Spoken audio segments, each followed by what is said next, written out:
basically, yeah, it's an anti-fascist, anti-modernist movie.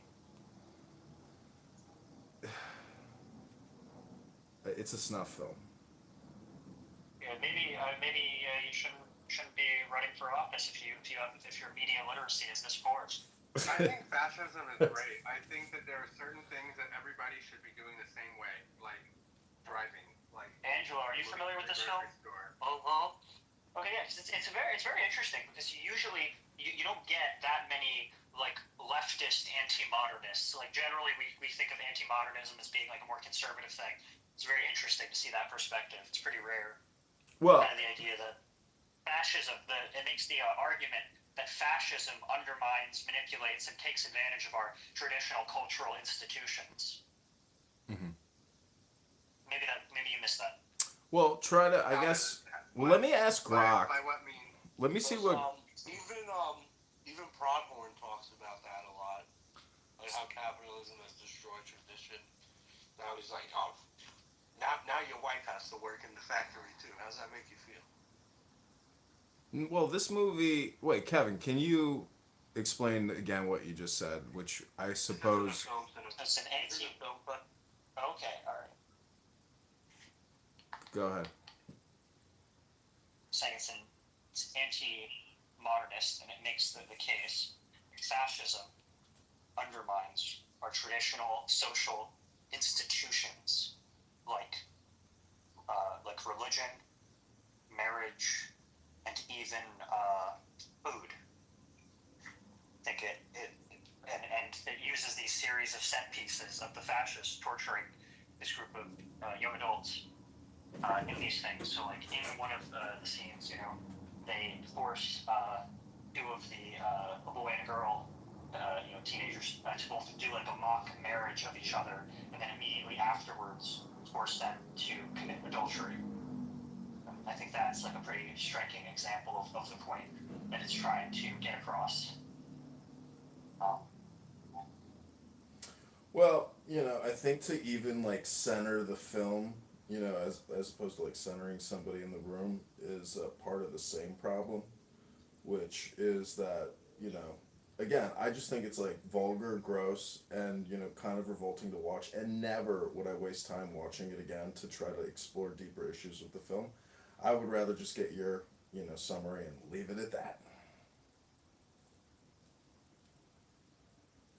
Pasolini also, I believe he made a movie based on the Book of Matthew, and the church, I think, actually celebrated it as being one of the most faithful representations of the Bible ever put to screen. Forget the name of that movie, but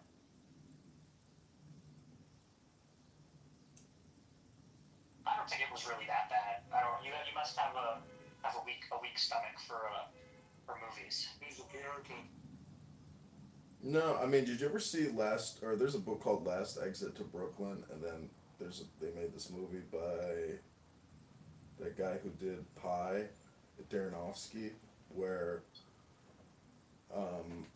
they become heroin addicts and she becomes a prostitute so she can get her fix, and it's just like you watch somebody like a good person get destroyed, and it's like such a vulgar, dirty film in that way. Have you know which one I'm talking about with one of the Wayans brothers and then Jared Leto? It's called. It's by Darrenofsky. Anyways, I'm just saying that like, it can make you cringe when you watch that film because you're just like, can't believe I'm watching this, and it just keeps going, and then it resets, goes back into like the hypnosis of the horribly disgusting woman, singing her horrible, terrible song while these disgusting people watch. It's just like, if that was if that's what life is really like on the inside of what you would call the elite, I mean, it's just so soulless and evil that I mean, I don't. If you look at Alex Soros's Instagram, he's got photos of his mom, his daddy. Now he's married to Huma Abedin, and supposedly, I don't know. What do you think about like elite sexual practices and vulgarity and like an inside joke, or basically people who are just absolutely disgusting human beings?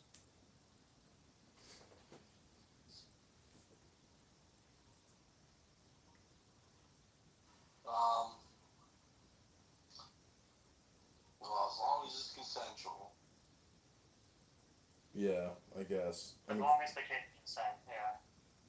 so if you so you're discussing if you go into I'm kidding. That was a joke. That was a. well, if you go into Randy's room, him and Tim, they keep talking about uh, pedophobia and things like that. Which is kind of funny because Islamophobia and pedophobia um, go hand in hand. Supposedly, if you can criticize Islam without having your head cut off, but Well, we do it all the time here. I know, but No one has beheaded us. well, I'm just saying that in Amir's room. You know what's really funny is Amir has like combed all of my YouTube videos because I have filmed so much Clubhouse. So he's pulling out like some gems from like Jewish Clubhouse.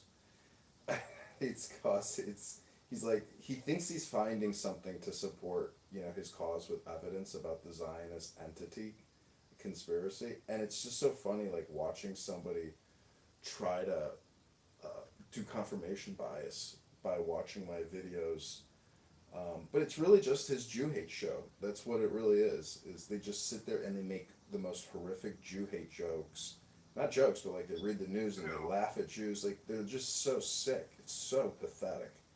Because he's just a fat, Pakistani guy sitting in California and they're just laughing and just, it's pathetic. No, Amir the terrorist, who I've reported to the FBI multiple times on this app.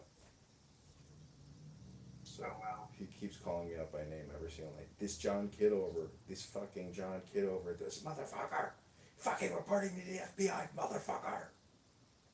What are you reporting him for? Terrorist. Terroristic threats? Yeah, terrorist plotting, terrorist organizing, Yeah. supporting, promoting. If Well, nothing happens with that, not that, Diego. yeah, exactly. I mean, if you have neo-Nazis in open communication on big tech platforms and you're not reporting it, it's like, okay. Okay. Well, nothing happened with Diego though. He didn't only do that, but he's scammed and all that, and he's still free. Well, I just reported anybody who I hear making death threats or plotting terrorism, I just immediately post it to X and tag Dan Bongino and Cash Patel So and what the is FBI. terrorism for you? Anything that I don't like politically, I just call it terrorism. Yeah, why not? I don't understand. That's my I'm a political extremist and a terrorist notifier. I don't want to hear violence. I don't want to hear hate speech. To me, but what's crazy is right now at the park near my house, they did it again. During No King's Day, all the parents sent their kids with messages to write it in chalk on the ground, and it says things like "Protect trans children." Trans children are real. Don't deny trans is real.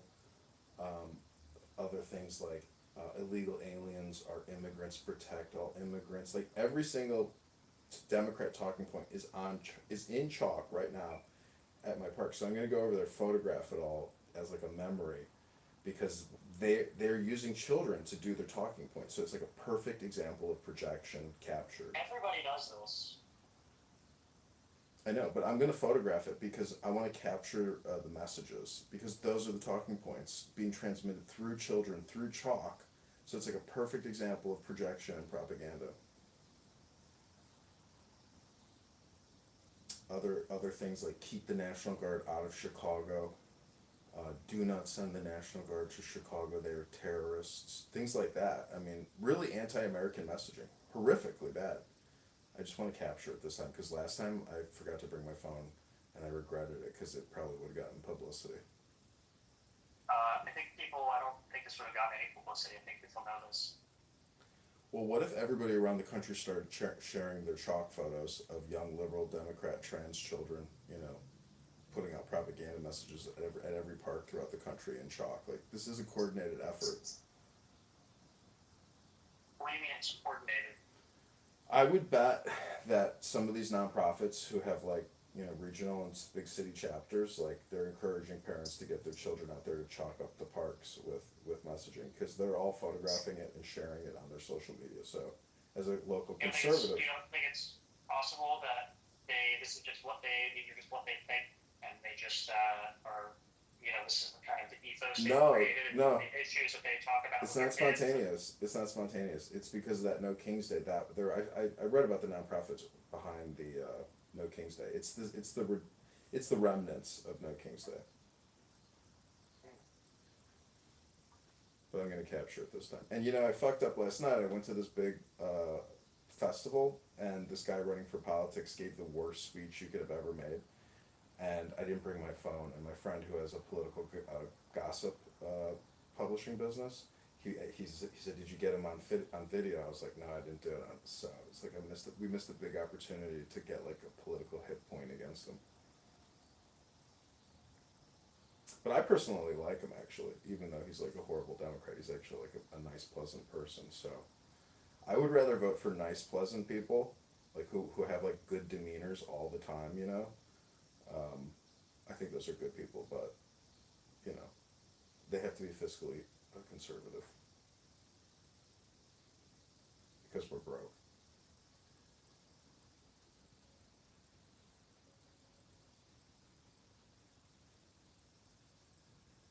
What do you think about that, Kevin? Voting for somebody who has like a very nice demeanor, who hugs the homeless, is kind to everybody, doesn't have a mean bone in their body. Those are people you can trust, right?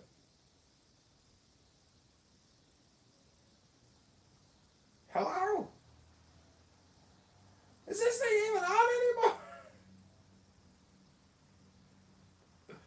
Well, where's Diogenes at, Abby? I told him, I don't know. He said he will come back, but he didn't, so. Well, my mom called. Do you want to call Mom back? Yeah, let's go. You want to hear my mom's raspy voice? What are you doing? You want to call his mom? Yeah, let's call your mom. Me, you, and Ryan right now. I don't know. My mom's gonna say all kinds of shit. I'm here. Yeah, let's call his mom. Sorry, I didn't realize I was muted. Wow, I can't believe, what's his name left? Angelo. Yeah, that's his name. Why? Why you can't believe? Because I miss him. Well, you don't have what Pussy has. Good. I know, I know.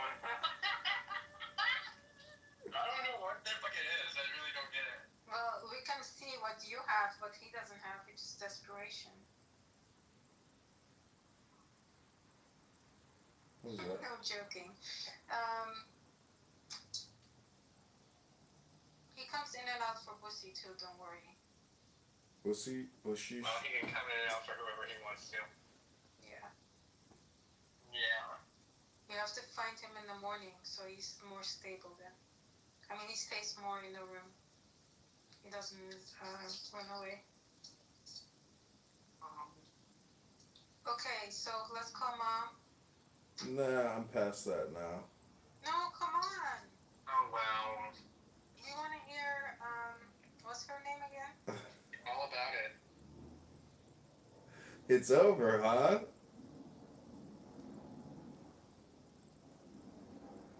The muff is no more. What, did you create a new house called Snatched? Let's see. Snatched. Nice. Why do you want to join this house, and who sent you? I love Snatch. And serendipity uninvited me. Uninvited me. I mean, It's never gonna grow. You're never gonna grow it.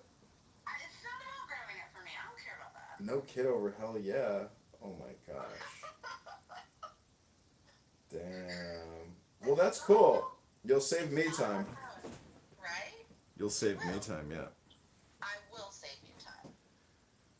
Oh. I mean, it's not personal. I'm not going to start blocking you. Oh, I don't care. This is part of the game, I assure you, because Right? people will go in there and send me clips of the room. So, now I don't even have to do any work. Well, you very well may be right about that. That's the way it goes. I'm telling you, everybody's a gossip and a snitch on this app. It's not just Snatched. You should create another room called Snitched. Maybe I'll Yeah, that would be smart.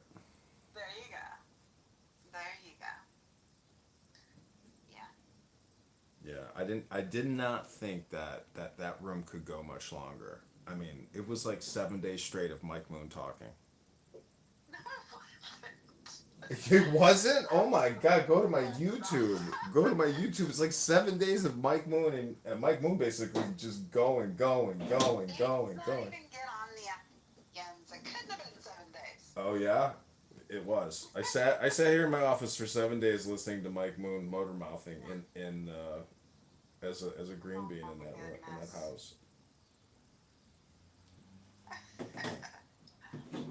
Yeah, Roger boomed in the moth. It is no more. Yeah, I think that's his way of doing it is like just cleaning all this up and letting it go. It's smart. Yep, I think so too. Snitched. All right, well, I'm going to create a competitor. Of course. we'll call it snitched. I'll just create the snitched house. Let's do this. Uh-huh. Let's do this.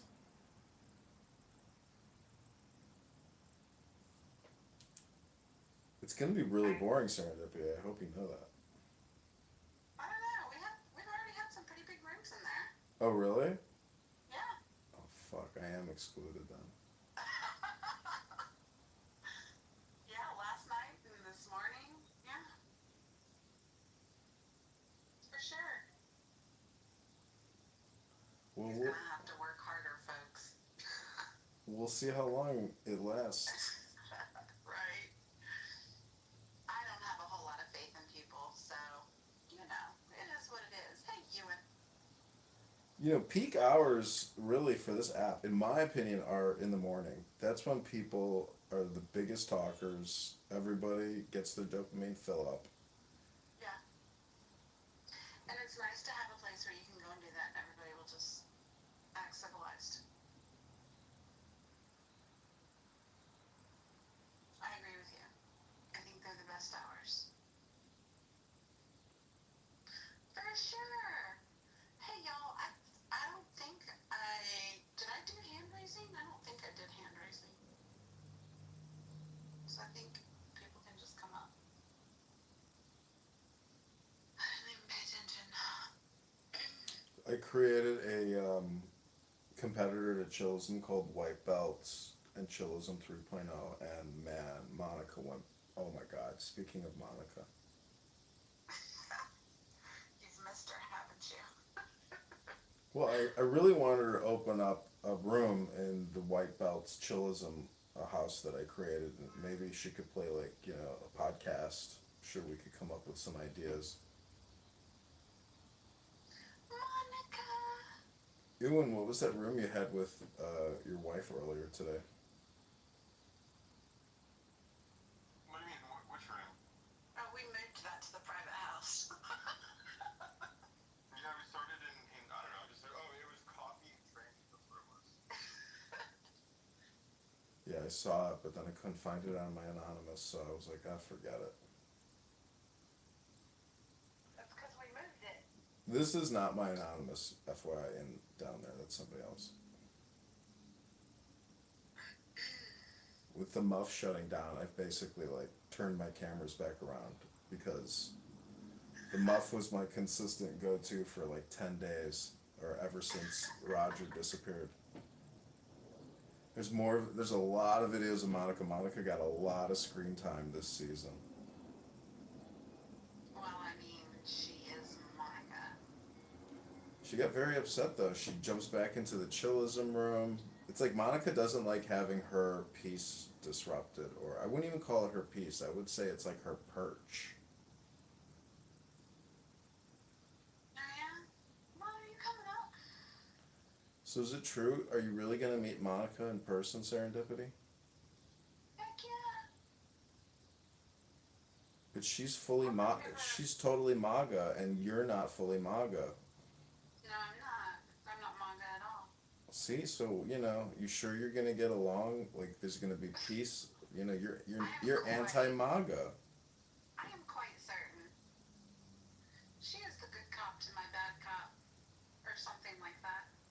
why do you think she's all in on Trump as being, a great president and a savior for the country, but you're anti-Trump? Why? I wouldn't say I'm anti-Trump. I just don't think Trump.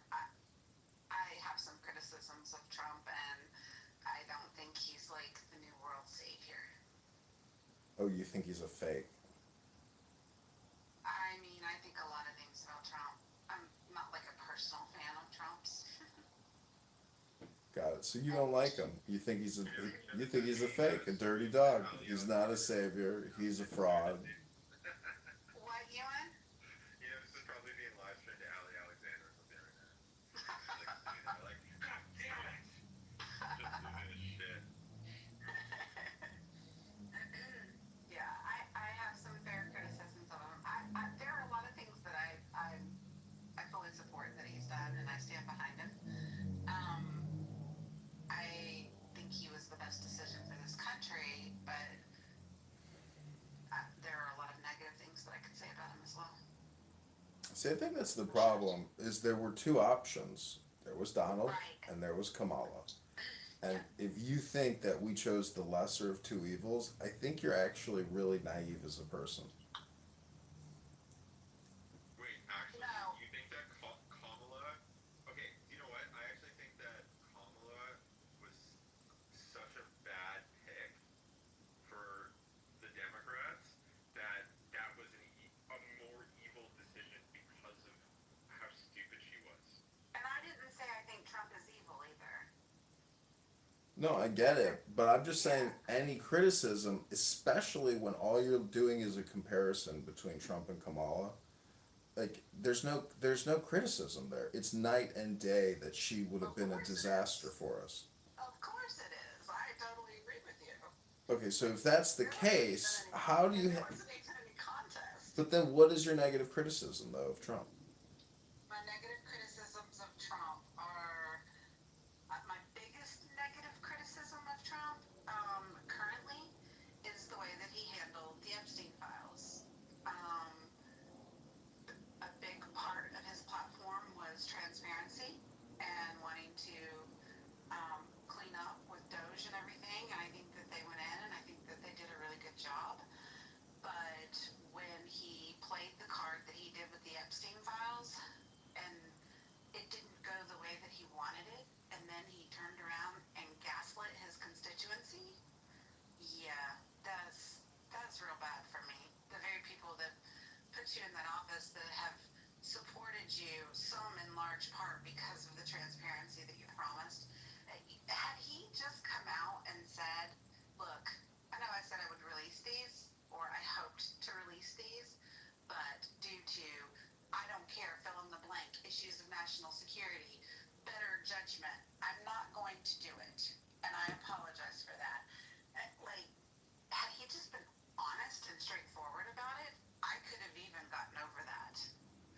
But to gaslight his constituency and say, what the fuck? Are we still talking about this? Like, what is wrong with you people? And then imply that, my former support, he handled that completely and totally wrong. And he still managed to win in the media because he just completely obfuscated the issue by throwing out other little headlines. Do you see people screaming and stomping their feet about Epstein anymore? Like, it's almost completely buried again. Well, I mean, you're that's doing it my right biggest now. problem. You're doing it right now. It's like creating room, Well, saying, yeah, it's the room full of 10. I know, but well, I'm just saying the now is all important. And, to me, if I'm listening to someone complain about Trump who didn't do anything about Epstein and gaslit his own people, I mean, that's what we are talking about now. yeah. Well, I mean, would it be fair to say though that Trump going back on the Epstein files and the way that he dealt with it was kind of like a Kamala move, to be honest? Like that's like something that that kind of politician would have done. I don't know. To me, if somebody is criticizing Trump about Epstein, that's not even a big deal anymore. Like that's not a priority issue.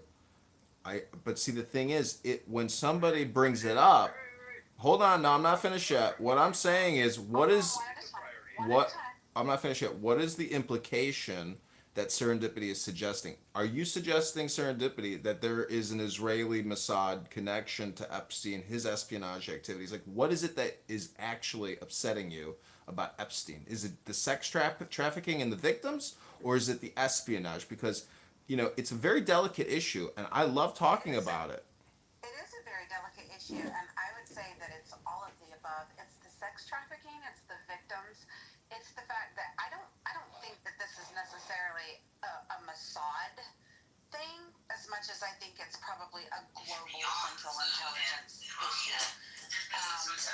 I think that potentially many different international agencies utilized material provided by Epstein to make things happen that they wanted to make happen. And I think the CIA is involved. I think there's the potential Mossad is involved. I think there's the potential that the MI6 is involved. Like I think there's the potential that many, and I think that's one of the reasons why every time someone gets their hands on these files and they look through them, it suddenly becomes that this story needs to be buried. Because I don't think it's just about American fallout. I think that it's a black eye probably in the face of many, many international countries. And that is my problem, like I said. And I'd have had a lot more support for the way that Trump chose to handle not wanting to disclose the files if he had just said, I shouldn't have said I would release them. I can't release them. Then to turn around and act the way that he did. Like, it was preposterous. It was egocentric. It was like, I'm going to tell you how you need to respond to this and what the narrative needs to be, and you all need to step in line. And if you can't step in line, then, fuck you. Because he ain't worried about being reelected. So he didn't mind giving his constituents the bird. And that is my issue. Hello? Hey, Gustus, I missed you very much, man. But Hey, Gustus. I just wanted to make a quick point, too, to add to it. It's like, I think that parent to, like, you have a toddler, they grow up, they become kids. When it comes to, like, child sex trafficking rings, I don't think you realize, like, the amount of anger and hatred that you have for these people. And, like, I would say that pretty much every parent who isn't a fucking psycho would want these people, like, publicly hung, like, would want these child sex traffickers to face the worst fucking reality and make them feel scared and make sure that everybody that tries to do it after that moment feels terrified to do so they don't do it. Like, the amount of anger that parents have, especially with, like, what's going on with children these days in general. Like, children are being fucking, like, brainwashed by, like, schools and stuff like that. Parents are, like, fucking outraged.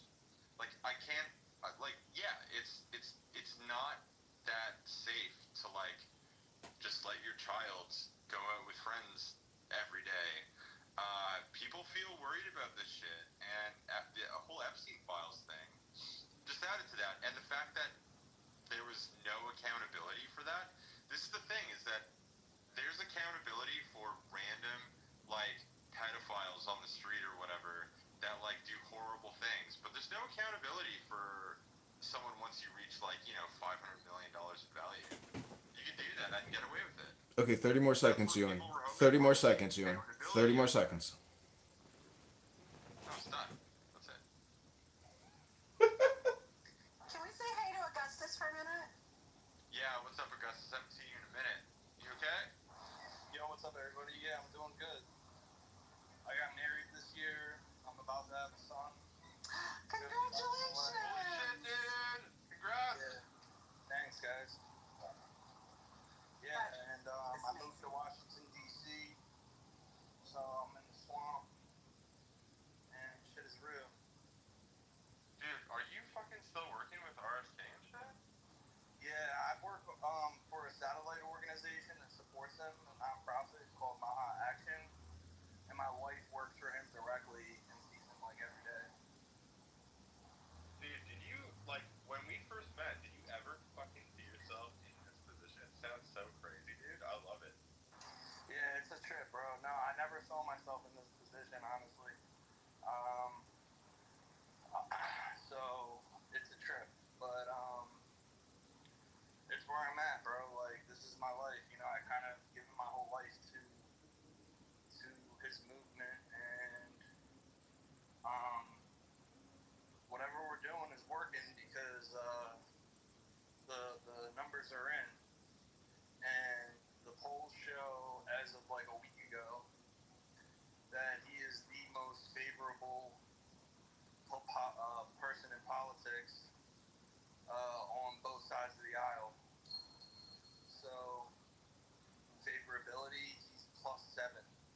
a good job.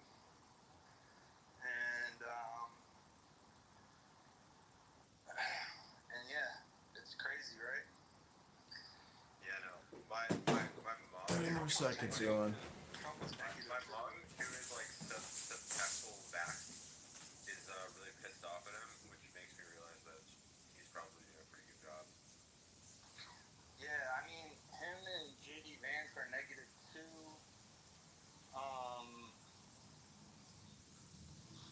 Who else is on that list? Elon Musk is -15. Joe Biden is -14.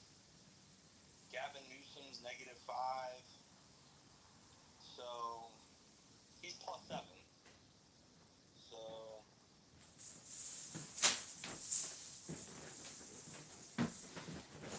Well, like, so you're living in Washington D.C. now. How does it feel with like all of the changes that have been made? like the National Guard and stuff. Yeah. I feel good about it, bro. Like when I moved here, I found out rather quickly that DC is DCing. I remember going to D.C. back in the day, like touring, and yeah, D.C. was always very sketchy to us because we were like in the outskirts playing shows. Yeah, like 30 more seconds, Elon. people have like tried to like carjack us. People have like lit off fireworks in our hallway, our apartment building. Just like a lot of like petty crime, like a lot of like serious crime too. There was like a shooting like a block away from here where I stay, and like 100-person flash mob, and that's kind of what tipped the scales for President Trump to make this decision on bringing the National Guard. And since he's brought him in, bro, I can walk around with my chain out, you know. So that's great. Yeah, you don't get robbed anymore, right? Because you can just go like, help, help me, army man. You know, so Augustus, like, you know, I deal in politics in New York City, and this person who I do not like, I like, so my family is, you know, in the Cuomo, like, we're trying to get this guy elected, but your boy, this guy is like such a thorn in the nail of all of us, bro. Who, RFK? No, the guy in New York City. Wait, Augustus and Mom Donnie have like nothing in common. No, I'm saying like, so like my parents who fucking Mondavi, sorry. Yeah, I'm not helping this campaign at all, bro. Yeah, like I've given money to like my parents are like you know, working towards Cuomo, because we understand what happens if with all due respect to Mondavi, but he's not a good guy. No. Augustus is like fucking RFK's boy. He's like fucking doing the Make America Healthy again. Well, yeah, I'm pro RFK, absolutely.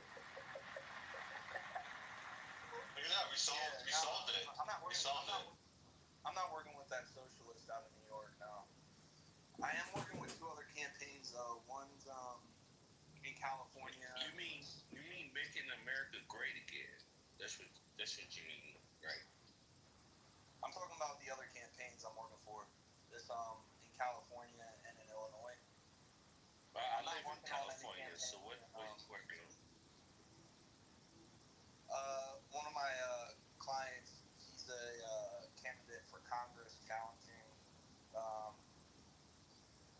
the congressman out of LA, the Democrat socialist who's taking all this APAC money. Let's go.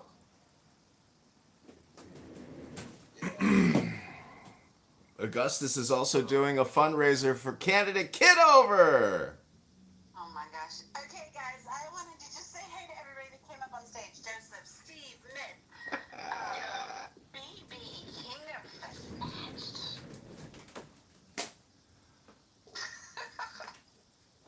Thank you for the warm welcome. I'm gonna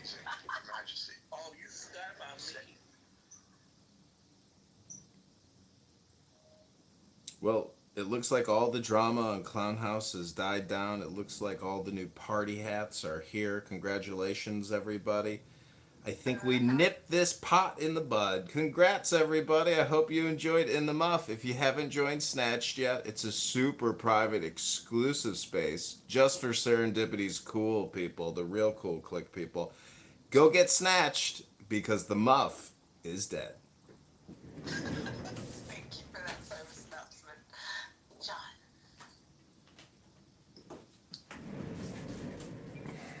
What happened to In the Muff? Why- There will be no more candidate Kitover promotions in Snatched, FYI. It's a Kitover safe space zone. So if any of you have been impacted by my YouTube recordings, actually Steve here recently created the John Kitover rule here on Clubhouse. I thought that was pretty cool. That's a first for me. So thank you, Steve. John, get over rule, huh?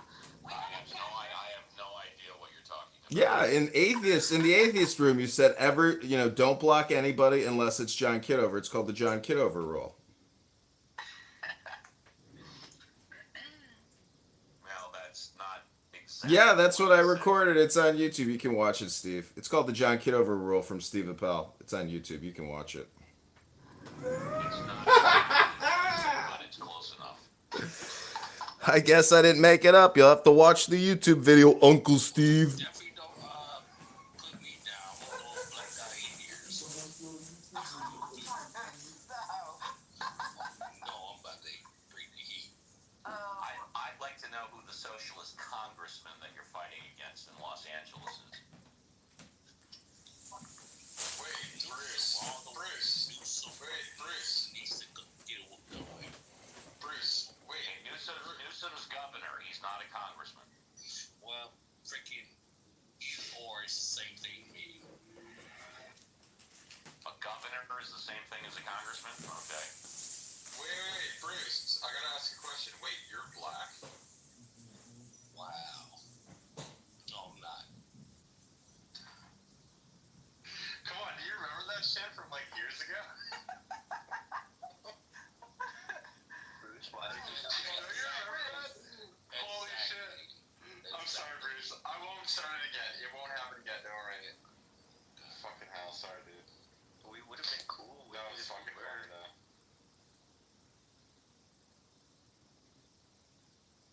Sorry, Bruce. How are you, Bruce? I haven't seen you in forever. Working on movies and trying to do stuff. Like, how you doing? Yeah, man, I'm alright. I'm just stuck in like a fucking insane country, but like, I feel like, yeah, but otherwise, like, I'm very good. I have a family now. I have a wife and baby. Oh, shit, did you? Yeah. Oh, wow. Okay. Good, that's blessings to you, man. Blessings to you.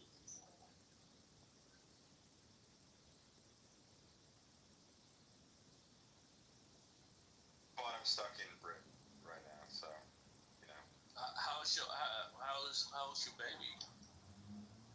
My baby, she's the best ever. Yeah, fucking love her to death. She's doing How- great. how old is She's she? like talking now. She just turned a year. She just turned a year old. Okay, wow. Okay. Great. That's good, dude. Yeah, man. Yeah, she's about to walk. She's like very close to walking. She told me hi, daddy, the other day, which is like the first time she said that. That was fucking cool. Wow. Yeah. I hope you have, yeah, dude. I hope, like, hey, man, just take care of, especially girls, dude. I got 3 daughters. You know, it's fucking, it's crazy. I mean, having girls, man, it's nuts. I mean, I heard that having a girl is way more fun than having a son when you're a dad, because like they're not as Okay, sometimes maybe, but this is your first daughter, so yeah, you're gonna have fun with her. Like my oldest, my first one, I loved her. I mean, Jesus, she was the best. But when you start, don't have more girls, dude. Just I mean, we'll find out. We'll see. We just gotta relocate. We're gonna leave the country, so we're just gotta figure out. Oh, really? Yeah. people repeat themselves on this app 1,000 times. I can't believe it. Yeah, I have a business partner. We're going to It's Puerto awesome, Rico. right, John? It's amazing news. Yeah, I know. I'm just saying that like a lot of people need to reconfirm their goals and objectives on this app by repeating them all the time. Don't forget to child-proof the entire house. Oh, it's childproof. Don't worry. All right, good. Yeah, he's pretty smart. He's going to child-proof everything. Do you happen to live in a shitty country, Ewan? Yeah. I mean, I think it's pretty fair to say, yeah, it's pretty shitty country. You can hot glue corners and edges of like tables or desks. Just cover them in hot glue. Yeah, that's too much. I already got like these corner covers that will stop that. It's called Snatch. Yeah. It's the hottest, most muff room you're ever gonna join. It's a new house by Serendipity. It's called Snatch. It's very hot in the Snatch. Okay, you just selling stuff. Why do you get upset that I'm gonna move to the U.S.? Like, don't you want me in the U.S.? It's a good country. I record Clownhouse. I'm saying heard you say the same thing 1,000 times. No, I think it's been 1,846 times, just to be accurate. But yeah, no, we're gonna do it. I think they're gonna do it. I'm gonna say it about like 3,000 times more at least before I move there because I still. Watch his visa get denied. Damn, Steph. Watch his visa get Why denied. would my visa? Wait, why would my visa get denied? I don't know. Yeah. It'd be a legit visa. Wait, you in Europe? Yeah, I'm in the UK, dude. The UK is fucking crazy, dude. I mean, you speak American. You are American, right? No, I'm Canadian. Oh wow. And you freaking Europe? I'm a Canadian, and no, I'm in Britain, dude. It's not even Europe anymore. No, that's what I'm saying. Yeah. Wow. How you like it over there, though? It's not good. Well, I love the people here, but the government is like really bad here. No way. You coming back to the United States, or I mean, coming to the United States? Yeah, I'm working on. Well, I used to have a visa to work in the United States, and I'm just Right. starting to work on renewing it. I'm right. Don't come. Just do somewhere else. Go somewhere else. What do you mean? I like the United States. I like the American people. There's There's so many good states. As hell. All right. You'll see. I know it's chaotic, but I actually think that you guys have a few things in place that like the rest of the Western world doesn't have. Hell no. Where are you originally from? I'm originally from Canada, but I'm going to Puerto Rico. Oh no, because you don't obviously like you live in the UK, but you don't have an accent. But you also said you've never been to America, so the only other place I could think of. what? No, I've been to America many times. No, I basically. Yeah, you got. I spent years in the U.S. Yeah. Yeah, you got American accent. I mean, okay, well, you never lived there, so I was trying to think where like your accent. I'm going to Puerto Not Rico. accent, but like the non accent, I guess is better way to put it. No, he has he has an American accent. He can flow with it. Super. He can. I don't really consider. Oh, here we go. Go ahead. I don't consider what he speaks. Every night and every day. Oh yeah, big love. I try to make you smile. I saw you that big love. Somebody, welcome to Canada. Hey yo.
trolls are dudes, so you all are a troll. He said that. Oh yeah.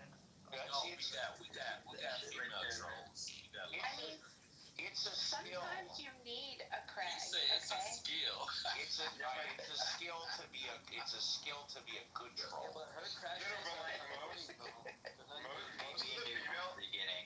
I agree, Steve. Not all trolls are created equally. Exactly Okay. correct. Thank you, Yes. serendipity. Yes. I'm Yes. with you on that, Steve. Yes. Most that of the girl's a female drug trolls. addict and an alcoholic though, so it's like I don't mean to make women sound okay. I don't mean to like other women right now. Wait, one second. I don't mean to other women right now. It's like I don't want to fucking be a dick. But I think that most of the female trolls in this app generally have a healthy dose of like borderline personality disorder, and they do fucked up shit like what we were talking about earlier today. Versus that woman who came into the room and just wanted to fucking yell, which I thought was great. Like, good on her. Alright, bring her back up and you'll see. Yeah, you'll see. Go ahead, bring them back up. I mean, I don't she's think there's no useful. fears. Like when you guys get unruly and stuff, watch. Like when there's an argument going on, No, how is this not going to break it up? I mean, just listen. Bring her back How up. is this Go ahead. not going to break it up? No, the problem. Here we go. No, the problem with her is that Yo, listen, you little fucking wannabe shrimp dick pussy. I'm allergic to seafood, okay? Oh yeah. Bill Queen is here. Big Law, aka Craig. Tori. Fuck you mean? Welcome to Canada. How long do you think she'll go? What am I for? What Just the let fuck? her do it. He's Just do it. 31. I'm at that age where the fuck, or his father or his the thing grandfather. is she's What? drunk and high, so she doesn't know when to stop. No, who took it down? Just The let only Suri. person with the Just let her. moderator. I just added her as a friend, so I want her in all of my rooms. She's fucking great. Yeah, she's kind of awesome though. She's fucking funny. She does Yeah. some shit. Yeah. You get all the love here. I can't do that. Allow her to do this. No, because, no, like, you can. where- You know what? You can do it. You just don't want to. But the whole thing about it is she's funny. This is Bruce No, Zuka. I don't think I I'm could. sorry. This is Bruce. If I tried. Let's let Zuka have the floor for Oh, now. Oh yeah. I like it. Really. I didn't hear what you said, serendipity. What'd you say? I said let's let you have the floor for a minute. I heard you trying to talk. Oh no. All I said was I think my mic is low because I like people keep talking. You're a little bit lower. Yeah, But, it is a little bit lower. But it's like not much. So please don't go too close to your mic. Say that again. It's a little bit lower, but it's not like too low. Like I can still hear you clearly. But just don't like. Some people love to shove I love mics you down their too, girl. throats. I love you too. No. She just said, "Fuck you, Bruce." I know how to So, I love you too. play into it. She was one of my favorites. Oh yeah. I like. All right. But yeah, R.I.P. in the muff.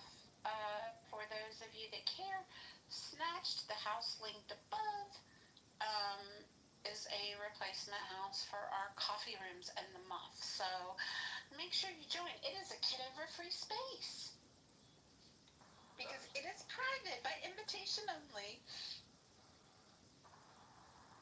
Do we, serendipity? Do we have an official funeral date or no? The muff felt her demise on yesterday. It already happened. Thank you, Yes. serendipity. Thank you. It has already happened. Bruce, your new friend is messaging you in the chat. Did you see? Yes, Zuka. I see. I just messaged her back. And actually, she's not my new friend. She's been a friend of mine for a while.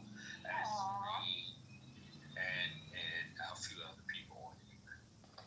She doesn't seem to like you very much, Bruce.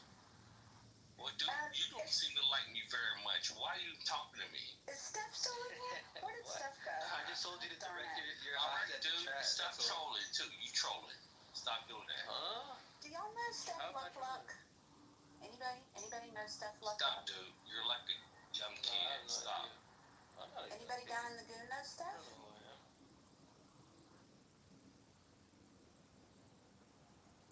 Repeat that so I can hear what you said. Does anybody know Steph? Or Steph Luck, sorry. Or personally. No. I do not. Sorry. Okay. She was on stage. I wish she'd come back. I just want to talk to her, make sure she's a legit person. Serene, you know what half these people are not legit. Well, I mean, I know Kitover is really good at You're legit. characters. Steve's legit. I'm legit. It was legit. Bruce, we're not sure about you yet, though. We're still not sure about you. Zuka's definitely not legit. Let me think. Let me talk to who's Michelle's legit. Bruce, we haven't met, but you'll soon find out that I'm not legit legit. and queen. I know you're not legit because you troll. Oh God.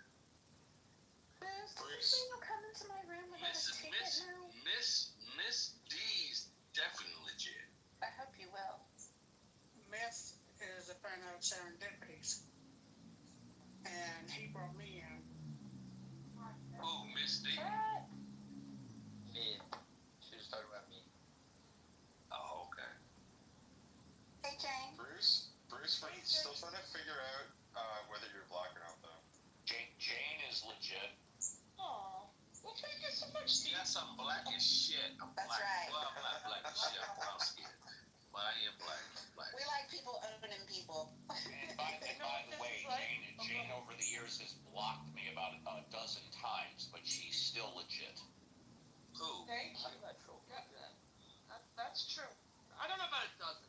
Oh, okay, half a dozen. Less than 5.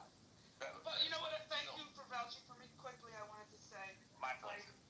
really wish you luck. And I'm glad you are creating a new house for lots of reasons. And, you know what? What? I think women should rule the world as well. Thank you. Well, thank you, Jane. I appreciate that. I would like that. I wish I do.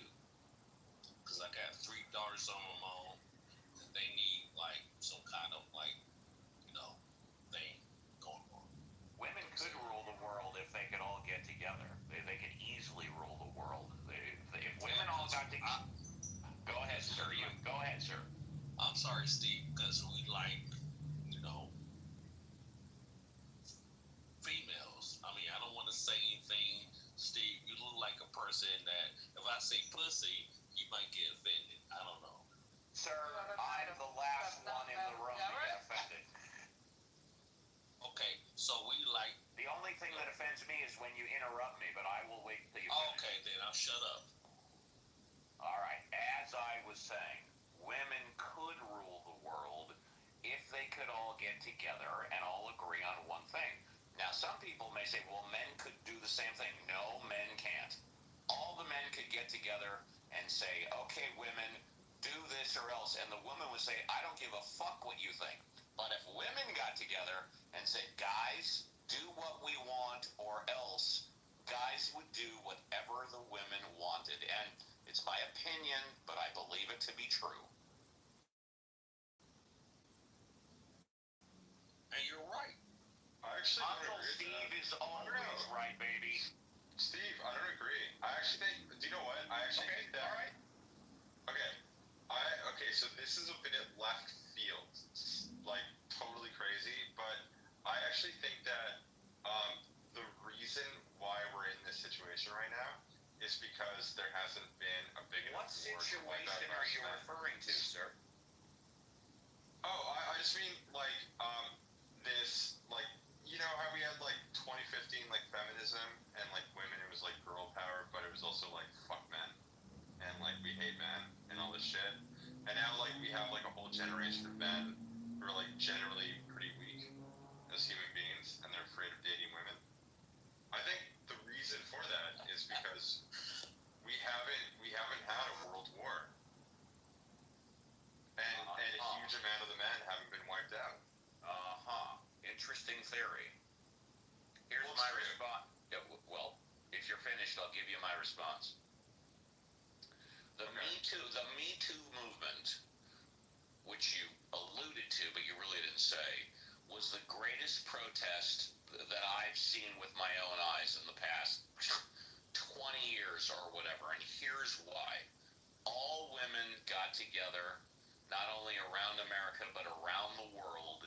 They had one simple message. I've been affected too. Very simple. Me Too movement. And the message got out. Women protested all around the world. How many people got arrested? I think 0. How many people got into fights? 0. How many people got into legal hassles because of it? 0. How many people got the message loud and clear? Everybody. The Me Too movement was the greatest protest in the past gazillion years. That's my humble opinion. I don't know. I think that you're making a bit of a mistake because I think that. I agree with you. What did I say wasn't true? Well, okay, so I think that calling out sexual harassment and assault in communities is probably a great thing. I would never fight against that, right? But what has happened is there's been this entire like new wave of feminism that has essentially caused millions of women to just hate men.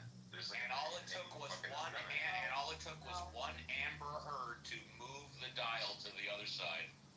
Wait, let me finish my point though, because now women are writing, articles all across. I'll find some too. Just whoever's saying no, I'll find some and I'll pull them up.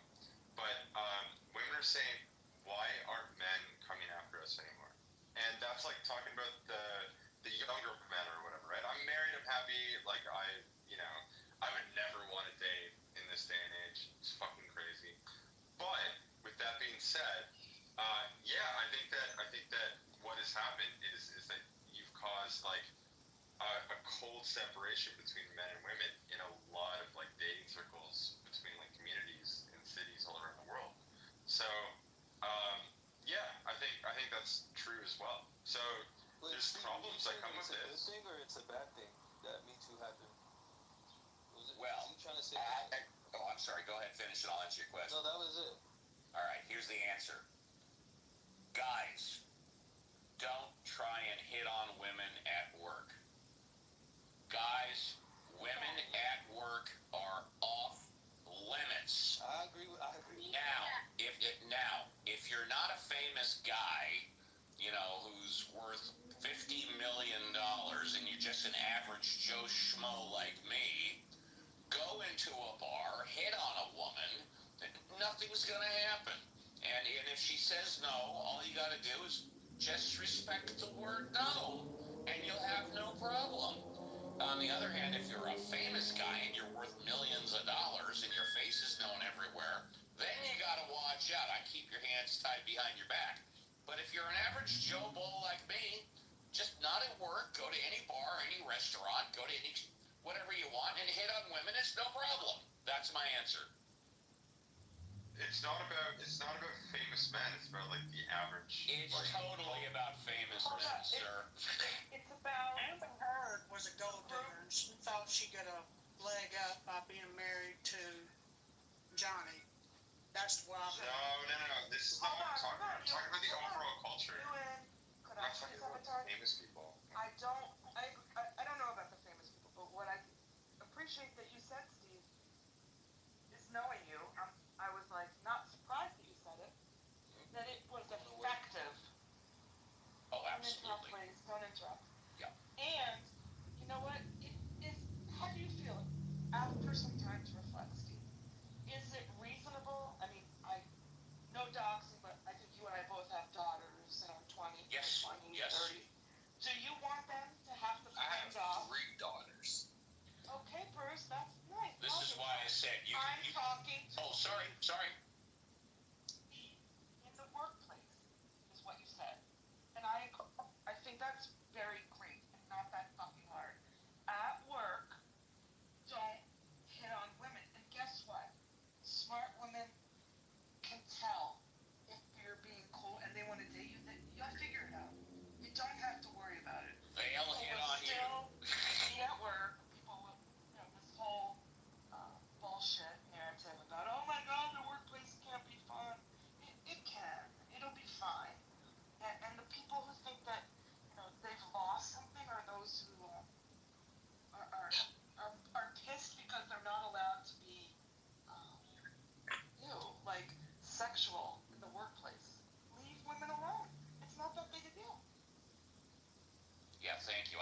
you make minimum wage. Just consider women at work off limits. It'll eliminate 95% of your problems.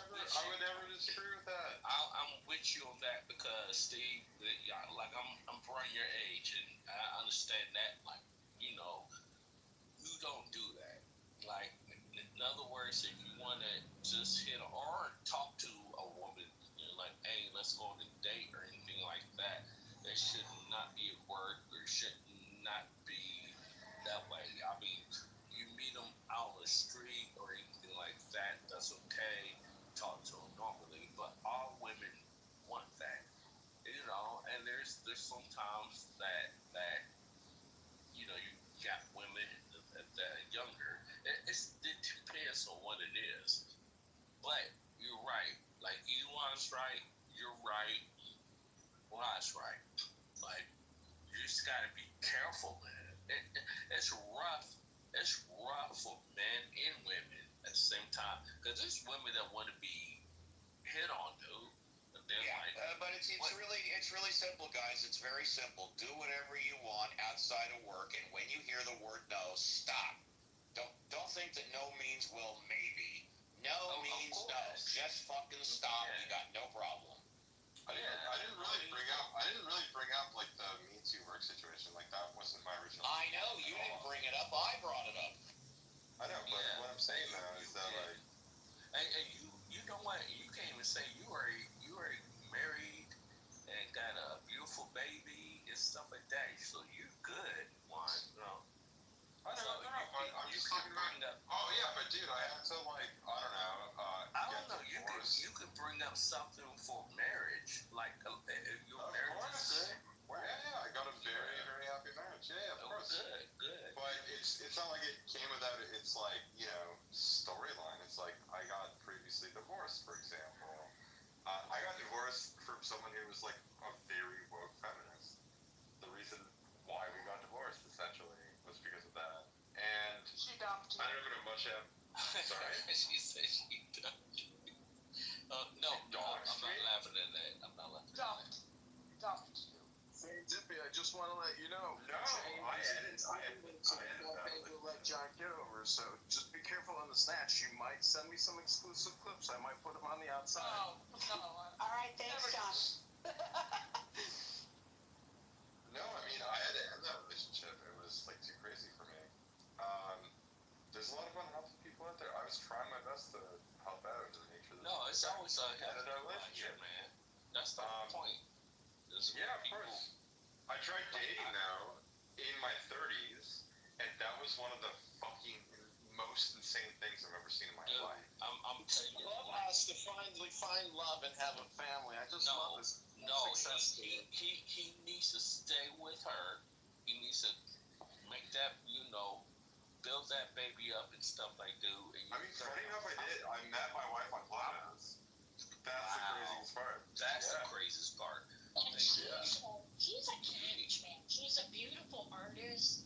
Her work is beautiful. Good. I've started to work It's the best thing that ever happened to me. And he's still here on Clubhouse talking. And you want, I want you to be the first one, like, dude, that break that Clubhouse bullshit and everything. So stick Oh, with dude, her, man. I'm broken it, man. I'm living my best Stick life. with her, dude, because I got 3 daughters by 3 I know you can go on, and I hate to do it. I can't really tell you about. In the chat, I'd love it if everybody could watch it. You know. It's a No Kings protest here in Chicago. You can see all the bullshit John, liberal what are you talking about? propaganda that they spew out. Protect trans Joe, he's got to get it out of his system right now. Okay, He knows he's losing his content. Well, Okay, the so man, it- I'm gonna make his content right now, y'all. So It wasn't for lack of trying. You did try, honey. Iwan, do your thing, man, and I hope you get blessed, dude. And keep doing your thing, like No, just man. stay. Well, I mean, I hope the same for everyone. Like, I don't say meet your loved one. You should start an AA. I want you to hold do yourself good, dude. accountable to Just being do sober good. on this Well, app come on quite here. regularly. Please do You might good. want to maybe read from the AA book. I've read it. It's very good. I would John, encourage you what the all to fuck get are a you copy of talking it and about? maybe come on this app and read a book called the AA book. It's a 10-step help book. Maybe if you were more sober, instead of just getting drunk on here, talking all the time, things in your life would even get better. I don't know. It's just a thought, an idea, a suggestion. What is he talking Is that about? towards Well, me? I don't know if you read it, but it's a 12-step, not a 10-step. Yeah, is that towards me or Bruce? I just want to know for the record. I'm just saying that you Is and that- Bruce no, love Serene, getting is that intoxicated, your come husband? on here and talk up a storm and have a Serene, good old that's your time. husband? If you were to read the AA handbook on here and maybe actually read something, Serene, you could that maybe better sober not be up your a little husband. bit more instead of being here drunk all the That time, better not be talking your all the husband. time about Serene. nothing. Serene, that better not be your husband. John's got lots of This is the opinions. man that's Huh? allegedly running for Congress. Oh, Yeah, that's amazing. Well, I mean, first off, Donated. I might Oh, work it's right, your so I brother. can't really be drinking, but oh, okay. It's your brother. secondly, John Kitover, I don't think that you're actually going to win for Congress if you have posted video of you doing, like, yoga and piss stained fucking You win. pants. The goal isn't to win, the goal is to get on the ballot. Serene, that's not your husband. One step at a time. Serene, that's an excellent point, and I thought that. The goal is to get on the ballot. I'm curious, how many signatures has he got so far?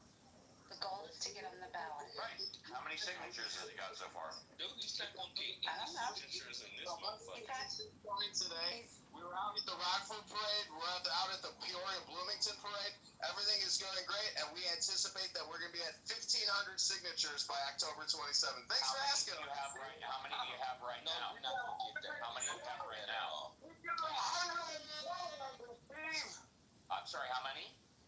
I think he said 120. 120. And again, because this is important, none of them are currently verified. You got to wait till you submit them all, right? I think so. Well, we took selfies with everybody who signed up, and we took a photo of their driver's license. Yeah. So, I think that's fucking weird. I'm fucking forget on that. And Well, the reason is because they are going to validate the approximately signatures. 3,500 verified signatures, right? No, he No? only needs How many? 680, I think, 670, something like that. Serendipity, I don't think that's accurate, but I could be wrong. No, that is accurate. See, yeah, he told us he needs 680. I'm not fucking with her. I'm just asking a question.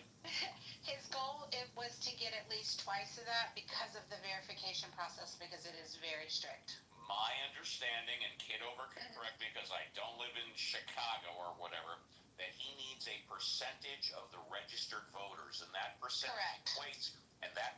equates to approximately 3,500 signatures, not 600. But he would know better. No, it depends on the district. It depends on the district. And his district, what did he say? District 16? I haven't Googled it. Listen, I'm out of fuss right now getting petition signatures, so everybody go to johnforcongress.com. Donate right now to the campaign and troll everybody on Clubhouse who thinks we're not going to make it to the ballot. Because you know what? They're just a bunch of haters and a bunch of negative people who want to waste all your time talking about nothing all the time on a social audio chat about nothing. There you go. I mean, John, you talk to me about nothing all the time, so what's the Listen, tell me how many times you're going to move again. Tell me how many times about the rape gangs. I mean, go ahead. Do it for the next 3 years. Enjoy yourself. I don't know what to tell you. You ain't going anywhere. It's repeating yourself over and over and over and over.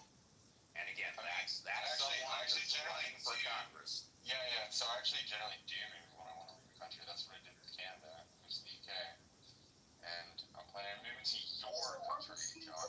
So it couldn't get any more boring, Uncle Steve. Your show has fizzled out. In my opinion, it's over. It's done. If I even hear it, I immediately turn it off. There's no reason to record it. It's the most boring show I've ever heard. Well, fair enough. Very congressional of you, John. And he records every single show. He rebroadcasts them on YouTube. I don't think he would do that if it was so boring, but whatever. Again, this is someone who's running for Congress. Just FYI, just to fact check myself and yourself, Steve, Yes. I did Google the number of signatures required to be on the ballot for the 16th district of the state of Illinois, Yes. and a minimum requirement of 0.5% of the qualified primary Yes. electors is required, which typically translates to anywhere from 500 to 1,000 signatures, depending on the voter turnout. Thank you, Serendipity. I stand corrected. Thank you. Yep. I kind of hope that he wins so that Donald Trump can open more mental health asylums. Yeah, his goal is not to to win. It's just to get on the ballot. Correct. The goal is to get on the ballot. Would you guys like to know why? Because I'm certain that if he gets on the ballot, he's going to get press coverage, and he's going to do John Kitover on the press coverage. And I think the point is really just to shake things up and be John Kitover. I don't think so. I think he's going to play it straight, and okay, fair enough. I think he's going to play it straight and professional. Do you? Yeah. I think he will be I think he will be as professional as he's capable of being, but I think he will still very much be John Kitover. I actually kind of hope he wins. I hope he wins John Kitover, honestly. I mean, he's up against a guy that's got like a multi-million-dollar war chest. So I don't think the goal has ever been to actually win. I think that would have just been like icing on the cake. I just think he wanted to prove to himself that he could get on the ballot.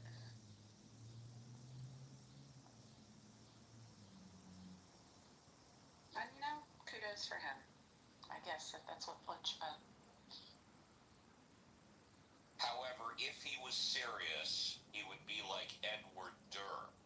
And for those of you that don't know who Edward Durr was, he had no political experience whatsoever. He had a war chest of less than $2,000. He ran for the state senate of New Jersey a couple of years ago, and he unseated the president of the New Jersey State Senate. A truck driver with no political experience unseated the president of the Senate with 20 years of experience. If you're serious and you pick the right election and you pick the right time, anybody can be elected. And again, that's Edward Durr. You know what? I'll post it in the group chat. Fuck it. Yeah, go ahead. And y'all, anybody can come off mute to come up on stage too. Hey, Adrian, how are you? What's going on? Well, just a lot of nonsense. I mean, I remember that happening with the guy that he's talking about. I think it happened during the pandemic too. Really? So, And sorry to interrupt. I posted it in the group chat. Please continue. yeah. So the people of his city or his town voted for him. Maybe they were tired of the 20-year incumbent. And Right. him doing such a bad job in 20 years. They just decided to go with someone new, which is not unheard of. No, it's absolutely not unheard of. I think that would be, a situation like that for Kitover would like just be the icing on the cake. I don't think he ever had any grand illusions that he would win against Hood. So I think it's just more about visibility for him. Wait, I mean, the guy's name is Hood, and the guy he's in that he's- Chicago? LaHood. Andrew LaHood, I think. Is his name? Jesus Christ. That's what he's running against. Yeah. Oh, what? What's his name? So ridiculous. BB! Y'all look at BB's PPR. BB offered the selection for the name of the house. He is thereby crowned king.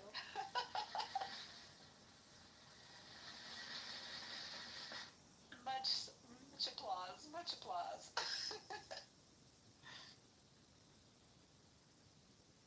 I don't know, he said it, and I was like, and then I was like, wait, why do I like that?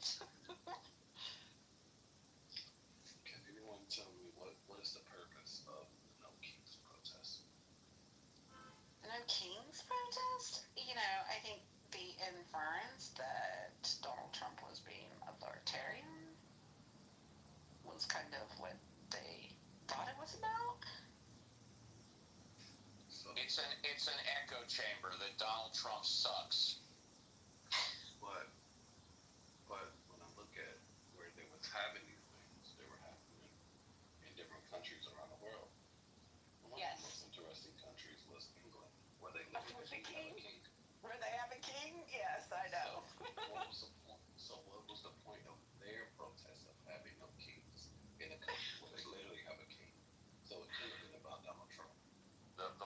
is in England that Donald Trump sucks.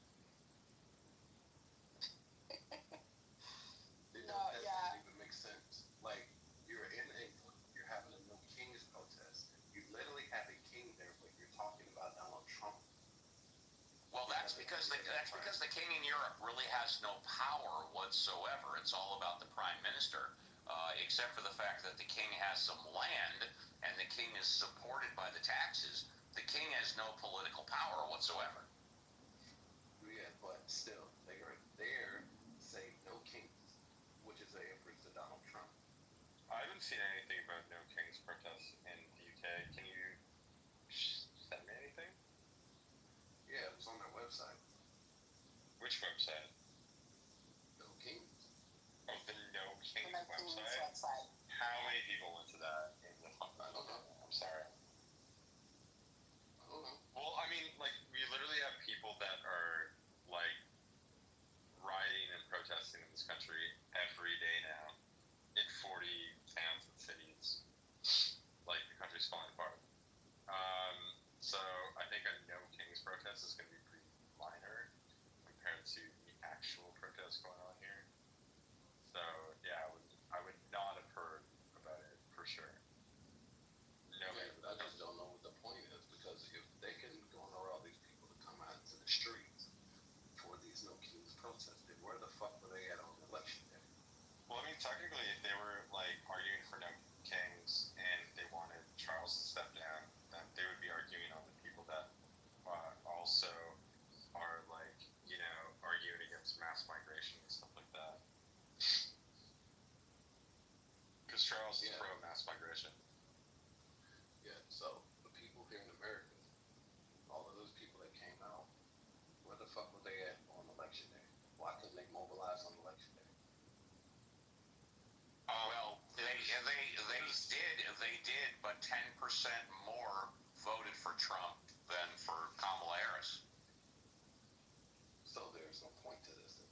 Back to my original. No, that's There's not no- true. The word got out. The whole point is for the word to get out. You had 75 million people that agreed. They lost, but the point was made. What was the point? I told you. Kamala Harris lost. Donald Trump sucks. That's the point. But we've been hearing that for the last 10 years. So What's your point? I don't understand. With all due respect, what's your point? Steve, wait, why do you... Okay, so I don't think that Donald Trump is, you know, the savior of America or anything. I never said he was. No, I'm not... No, Okay, but okay. I feel like you fucking hate that guy, right? No, So, I'm just wondering- wait. Donald Trump or the speaker on stage? No, you just said. Like, what you were just saying was I like... didn't say I hated anybody. Okay. He asked what was the point of No Kings. I said Donald Trump sucks. Right. And my point is, we've been hearing that for the last 10 years. So what is the point of saying it again? To continue to emphasize and remind people that Donald Trump sucks. And it's pointless because 75 million people said he doesn't. So what is the point of keep saying something if it has no bearing on anything? Maybe because the people that support No Kings don't think it's pointless. Maybe it's because they want to continue to remind people. Or maybe they just want a virtue signal. I'm sorry, maybe they just want to what? Virtue signal. Virtue signal? I mean, to be fair, that does happen a lot. I don't know what virtual signal is. Not virtual signal, not virtual. Virtue? You know the word virtue? I do know what the word virtue means, yes. And then signaling.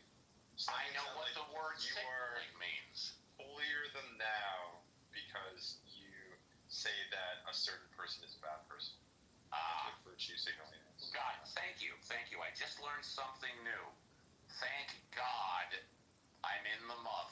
R.I.P.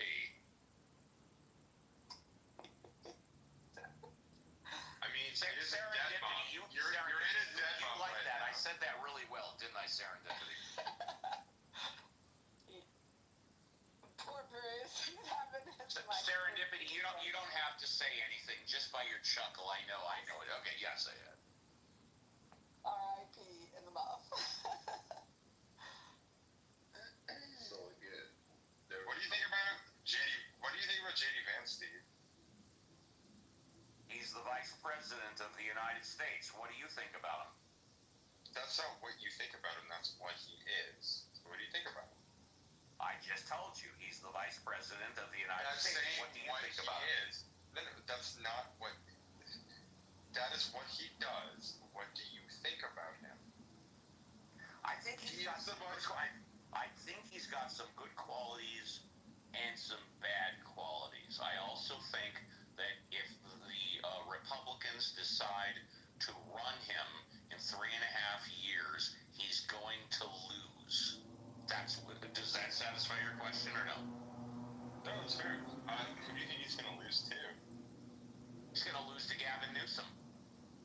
I don't think that will ever happen. Oh, okay. All right. Why? I'm sorry. I'm backing up. That Democrats I don't want to laugh.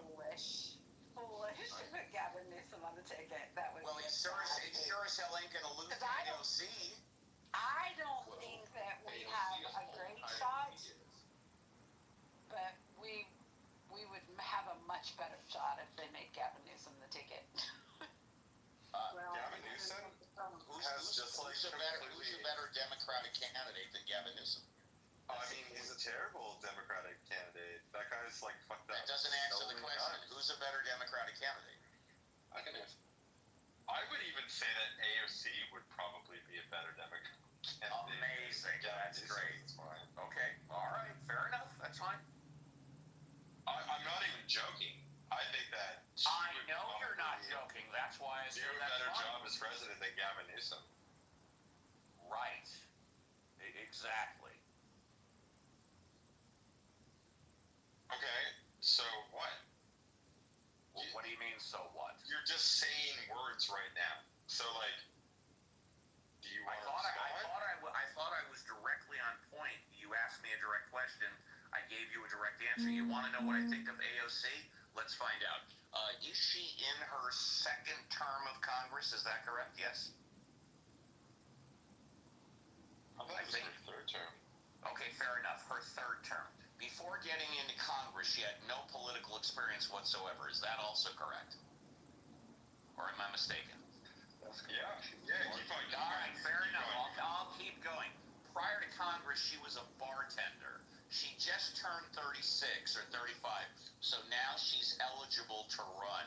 She's part of what's considered the squad.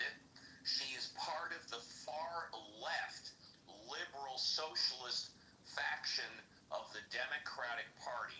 She has raised the second most amount of money in Congress, next to, I want to say, Johnson, who of course is Republican. AOC has, I think, on the Democratic side. Oh, I'm sorry, not Johnson. I meant what's his name? The speaker. She's raised the second most amount of money. She is from the East Coast, from New York, but there is no way that she will ever be elected because she's way too far left. If you traditionally, and you can go back 50 years, if you look at the people that are nominated for their party, Republican or Democrat, and that win, they all are more towards the center than the far left and the far right. If you look at what Gavin Newsom has been doing recently, he's been acting very presidential. In fact, look at what he did regarding Texas in response to what Texas did to the 5 extra Republican seats. He's basically scheduled a special election in California to take place this November with the intent of adding 5 extra Democratic seats. Oh, There's no question in my mind, and I've been saying this since last year, since before the election. Gavin Newsom will be the Democratic nominee for president in 2028.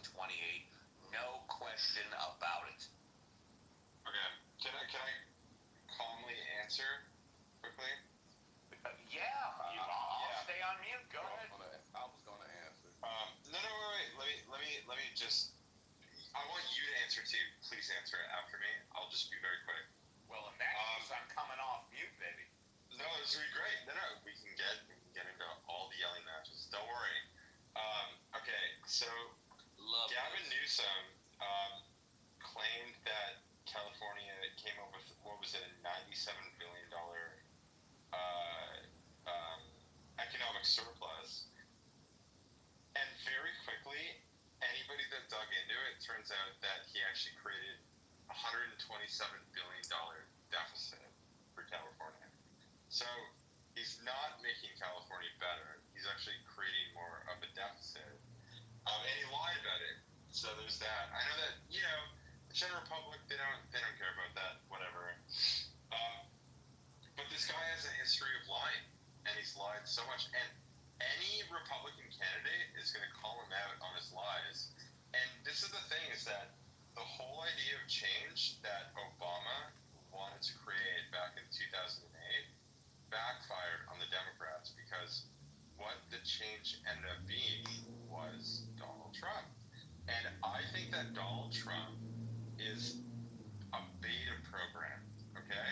He's not the final program. He's not going to be the program that fixes the issues in the system. He's a program that people are figuring out how to do it with, okay? If you know anything about, like, programming and video games and websites and how to build this stuff, there's a beta version, and then there's, like, the main version that comes out.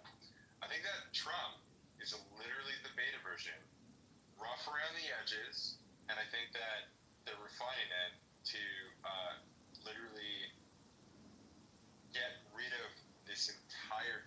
Gavin Newsom is like the exact opposite of this. He is exactly the deep state. He is exactly the worst person to run in that state. The reason why I say AOC is actually a good person to run for the Democrats is because she wants change in the country, and that's what people want. So like, I don't really understand this idea of throwing in, like, basically a Californian surfer guy version of Obama, because that's, like, completely failed entirely. Well, all you have to do is look at history. Look at the last Democrats who won for presidency of the United States. You will find out that they were not far left. They were Democrats that were moderates and or centered. I can't think of the last Democrat who was as far left as AOC. Oh, wait a minute. No, I can. That's right. Oh, I'm sorry. Sorry. No, I thought you were finished. I'm so sorry. No, sorry, but it's because they won't let those Democrats in. And why do you think that is? The reason being is because they want that centrist position. And why do you think that is? To basically, like, I would say, feed their lobbyists, all the people that are paying. Yeah, I wouldn't say that. I would say it's because they know that unless the Democrat has the centrist position, they don't have a chance of hell in winning. And by the way, AOC is so far left of Kamala Harris, it's insane. Now, by the way, Kamala Harris just announced recently that she's not running for the governor of California, which is going to be up in the midterms. And you have to ask yourself why. Well, at least now her and her team plan to run for presidency again. So realistically, you're probably looking at the Democratic National Convention being AOC Kamala Harris and Gavin Newsom. AOC doesn't have a chance for president, but she does have a chance, a strong chance, to make it to senator. I don't know about governor, but probably senator, because she's raised so much money. She doesn't have a chance at the Democratic nominee for presidency of the United States because she's way too far left. Okay, no, I agree with you on how far left she is. I That's love the it point that that you I'm making. agree with me. Let me give you a sitting She ovation. is too far left. She is too. But wait, but Steve, did you listen to, for example, the National Committee when they started to elect new councilors, or like people that were going to run in certain like counties and stuff? No, I don't even know what you're talking about. It was the wokest. It was the wokest. I listened to every word you just said, but I have no idea what you're talking about. God, does anybody remember like the video after Trump won, where like the Democratic National Committee like held a meeting? Has anyone seen that? It was like university shit. It was so. I know this. Shit, can y'all hear? That when Kamala, when Really? We just gonna honk the mic to people? I'm sorry. Go ahead. Look, y'all. I know exactly what you're talking about. I saw the DNC select, right? It was after the election. And they had no plan. They asked every candidate, in what direction did they see the DNC going? No one had a clear direction. No one had a plan. They even asked a black woman who was up there, and her ass started singing.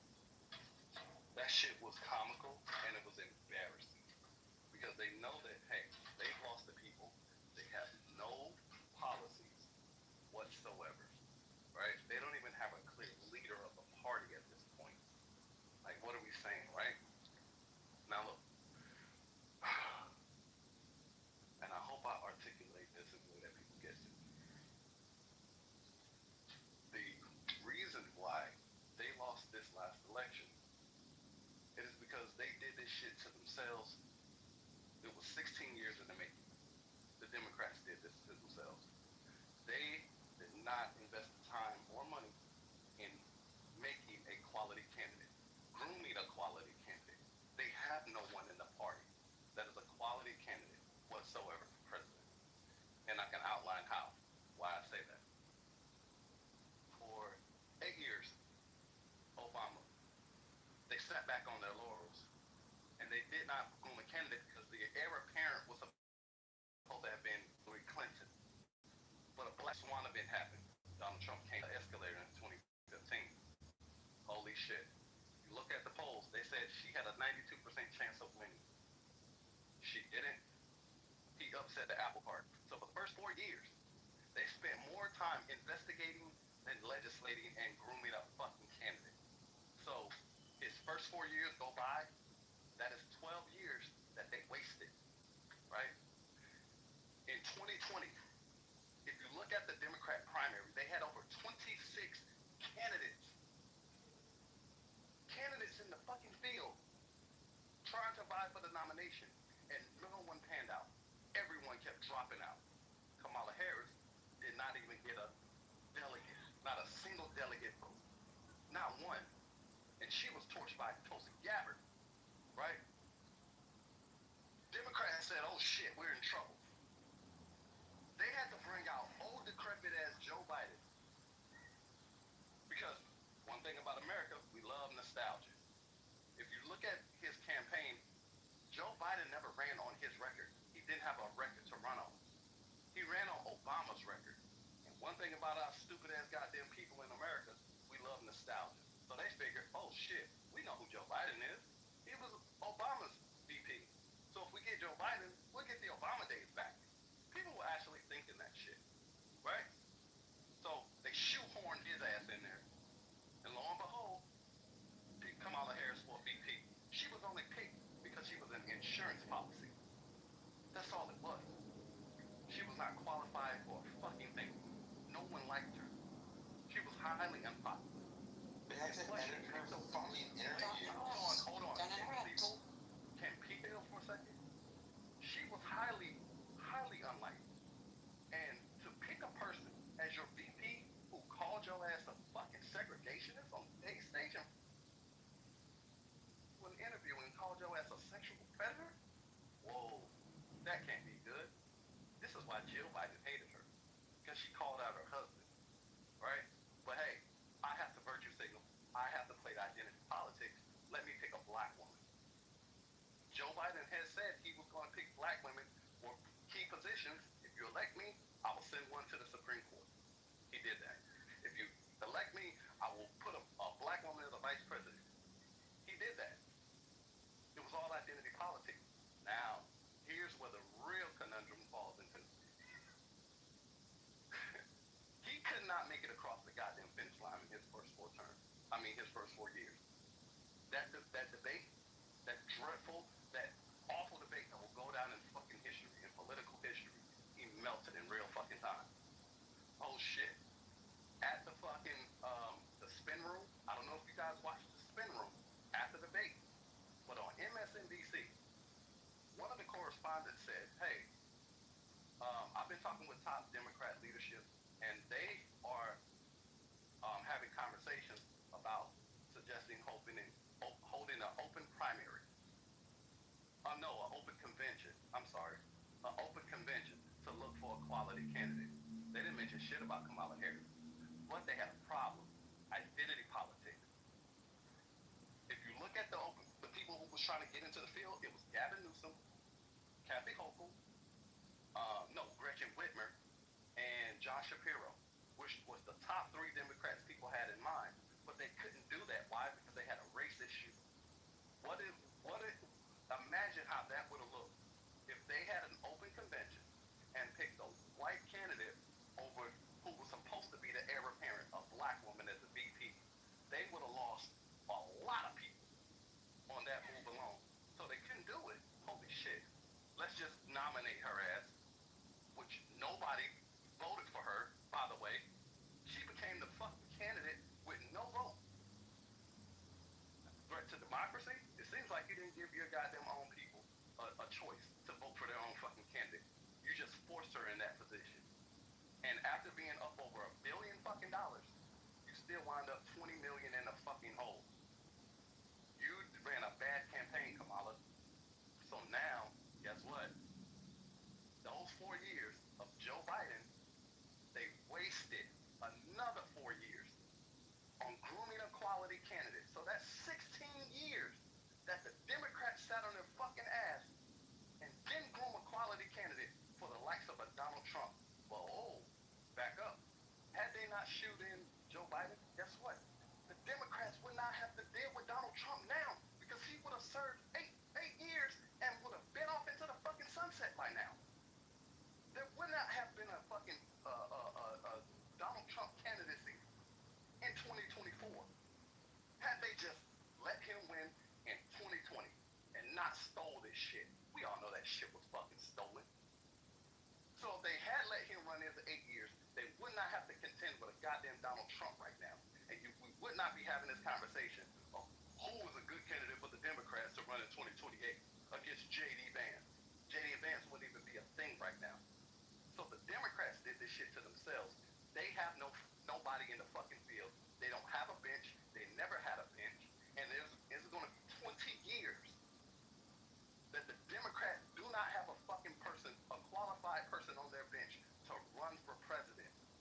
They did this shit to themselves with their identity politics, with their goddamn obsession with Donald Trump, and this racist, hate Donald Trump mantra bullshit, which, guess what, y'all?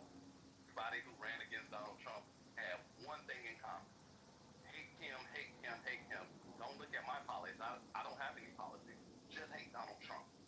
The Democrats did this shit. And Gavin Newsom do not have a chance of winning in 2020 fucking 8. He is a horrible candidate. No, yeah, AOC.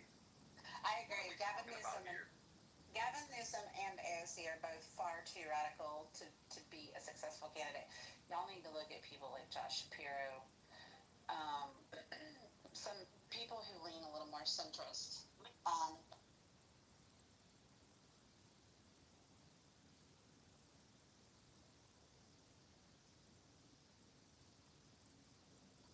I mean, sort of the point that I was making though is that I agree with you on everything you just said. I thought that everything you said was fucking gold. I'm listening to you. What I think though is that I don't agree with the decision, but I actually think that they're gonna like end up pushing AOC. It's gonna be Gavin Newsom versus AOC. I think I don't know. AOC is gonna win.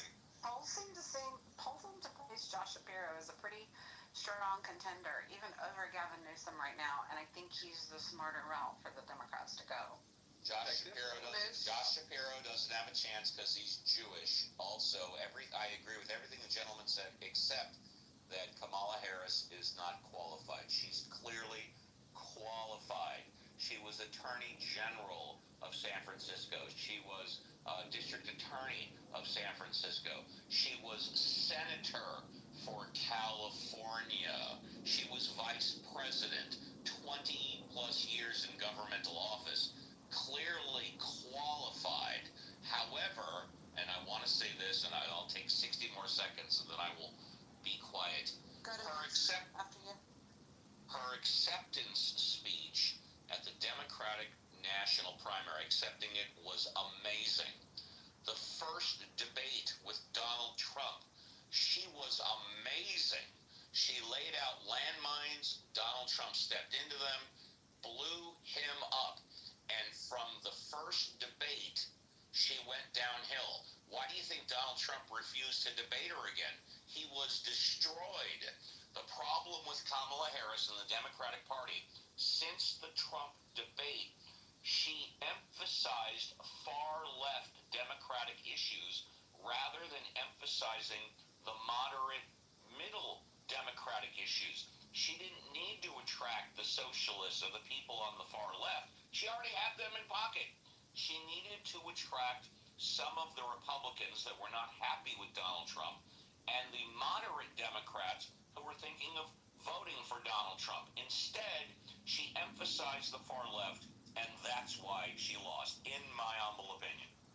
Okay, hang on, Adrian. Hang on, please. Hang on. Thank you. So, Steve, if I heard correctly, and I think you and also you both said you agree with everything that Adrian said, except, and you both pointed out what you didn't agree with. But if I heard correctly, Adrian was in his laundry list of stuff that he laid out said and I believe the quote was, "We all know that shit was stolen," meaning the 2020 election. You agree with that, Steve?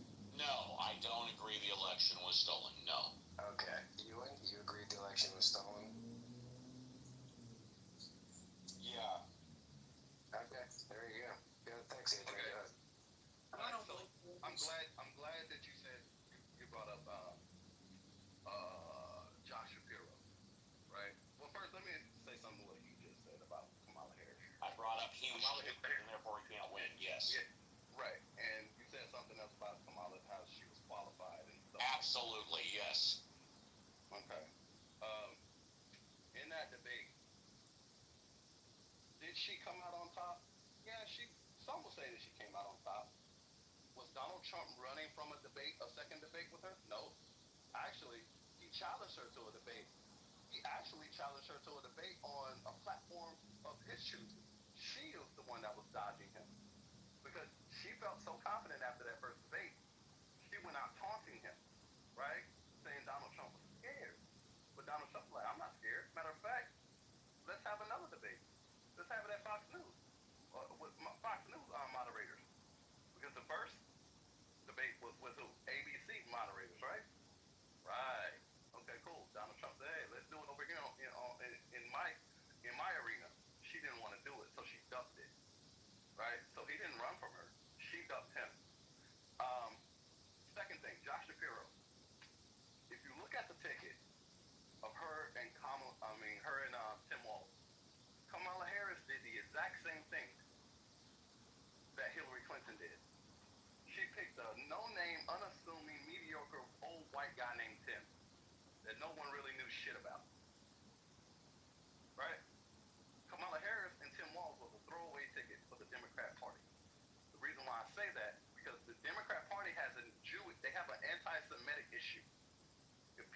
notice about the Democrat Party internally, they have an anti-Semitic issue. It's already enough that she has a Jewish husband, Doug Emhoff. Now imagine her having a Jewish vice president. Imagine that. The Democrat Party couldn't handle that shit. Which leads to the reason why they shafted Bernie Sanders so many fucking times. He's Jewish, isn't he? Right. So I want to vote instead of for him. instead of wasting a Let's keep our shares little brief so everybody can participate. Wait, hold on. So instead of wasting a Josh Shapiro on a failing ticket like Kamala, they kept him off of that. So he wouldn't be associated. But when he did run, he's not associated with a losing ticket like Kamala Harris. This is why Josh Shapiro was not picked. And plus, he has his own issue in Pennsylvania with a murder or something that he probably helped cover it up. So, yeah, he needs to deal with that shit first before he even have any aspirations on running for president. And I land. Her name is Ellen Greenberg. Yep. There's a documentary about to come out pretty soon, disclosing a lot of what he covered up.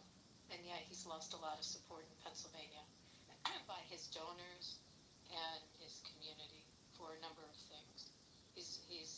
I don't know what his approval rating is now. It used to be extremely high. I just don't think it is anymore. But he has a very good opponent running against him, Stacey Garrity, and I think she has a chance of winning. Yeah, exactly. Hey, what do you guys think about Tulsi Gabbard? You guys think that she has a chance of winning a conservative presidency? No. If she decides No. She needs to stay in the position that she's in. Do you want to know the people that are on the bench on the Republican side? I just came in the room. I can tell you some of them. Glenn Youngkin. No one has an opinion. You don't think DeSantis is number one next to Nope. Van or on top of it? Do not. Yeah, Glenn Youngkin in it for years. Glenn Youngkin almost became the VP. It came down to him and Vance. And Glenn Youngkin has a big, wide support, and appeals to both sides. So I'd look at him. Tom Cotton is another one. But Youngkin much more so. I think Rubio right now.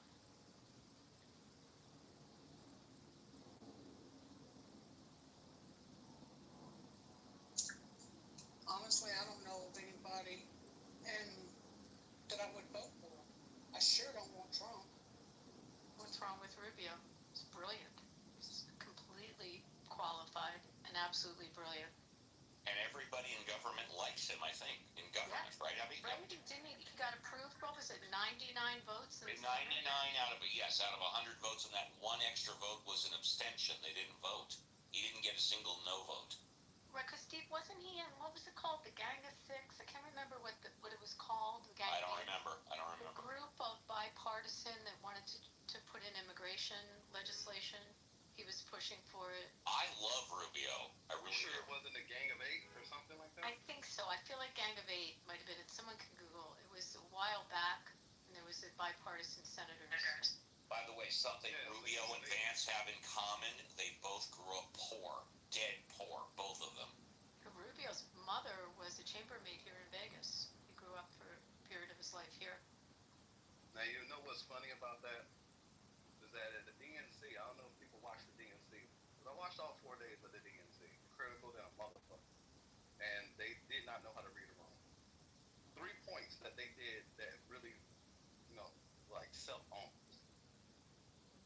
One, they talked about J.D. Vance's education at Yale, Ivy League, whatever. I'm sorry, but how can you brag on a guy for having an Ivy League education when damn near half of the Democrat Party has an Ivy League education, and some of y'all went to Yale as well? How can you brag on him about the same schools that you went to? All right, move on. 2, Bernie Sanders. We need to get the billionaires out of politics. If all the unfettered money and dark money out of politics, right? Talk about billionaires. But as soon as he got done speaking, who came on stage? Billionaire Governor J.B. Pritzker.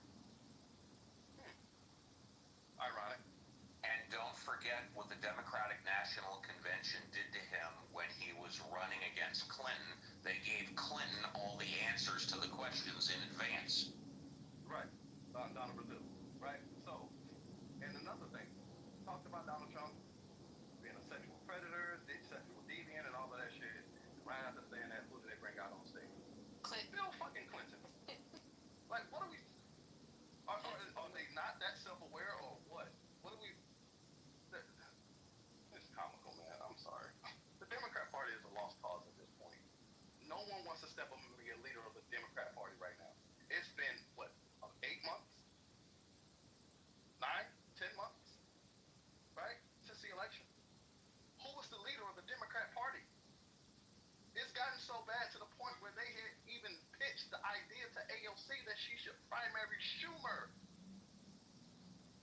What? Come on, man.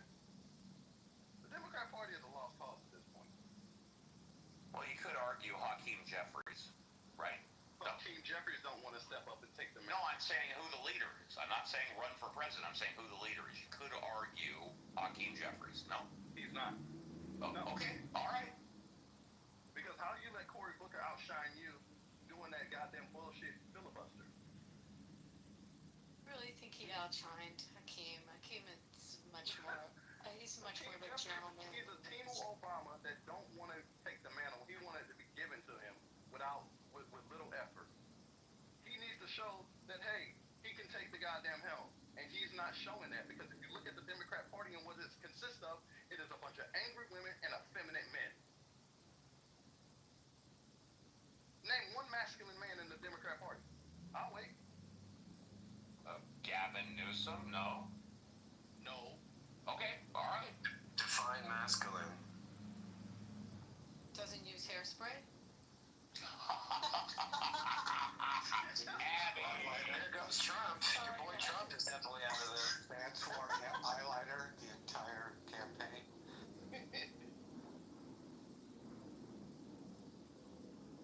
What do you think of the governor of Michigan? Love her. We're not ready for a woman? Love her. Yeah, I knew you would, Dr. Jordan.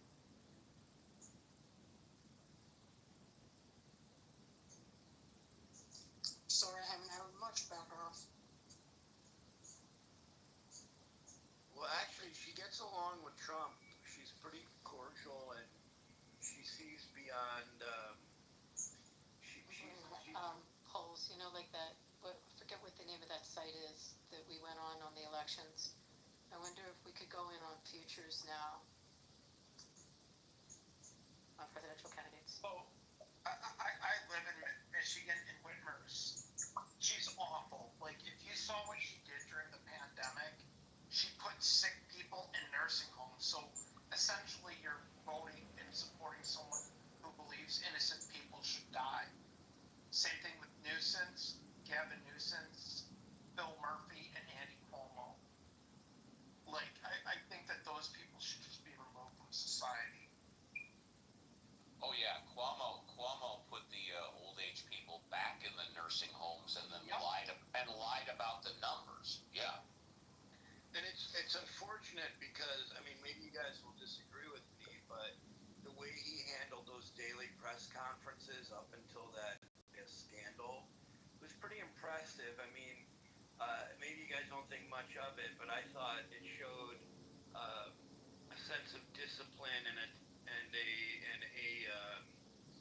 determination in a time of chaos and despair. Well, what's interesting too, during the pandemic, Gretchen Whitmer closed up like half the state, and she said like we couldn't go out on lakes and put our boats, but she opened up the other half where her boat was, and it was at a marina getting fixed or getting ready for the summer, and they were so backed up because she said that they couldn't work or whatever, and her husband called the marina and said, Oh yeah, my wife's the governor. Yep. And then another thing, she said that we couldn't have more than 6 people sitting at a table, but then she had 8. She said we could go to the store, but we could only buy essential items. So you couldn't buy seeds and paint at Home Depot, but you could buy a gun, you could buy bullets, you could get an abortion, you could buy tobacco, you could buy pot and you could buy alcohol, but you couldn't buy seeds and paint at Home Depot. It was crazy. It made no sense. It was so frustrating. Agreed. Gavin Newsom followed the same line, said you couldn't do this, you couldn't do that. Alcohol and pot was okay, but you couldn't get your nails or your hair done. And you couldn't eat at indoor restaurants, and then he's busted with 11 other people from the California Medical Association sitting shoulder to shoulder indoors at a restaurant with that. None of them had masks, and then he lied about it, saying they were outdoors. Same thing. So why would people want to vote for him for president then? Because all politicians lie. Adrian, that was slavery.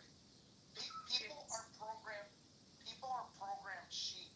They don't know how to think for themselves. And the fact that Whitmer won was the fact that these people, they never signed the front of a check for a living. They've never owned businesses. They've just either sucked off the public's tit or just were a parasite in society. So it's like these people can all win. I think Whitmer, if I'm not wrong, was an attorney before she was a governor. But you left out the most egregious offense that she committed during that era, which is that the Michigan Supreme Court stripped her of her emergency powers because they said she overstepped her authority during the COVID nonsense era, and she simply flouted the Supreme Court of the state and just acted as an authoritarian anyway. Really quick, I just want to interject here, and then the conversation can continue.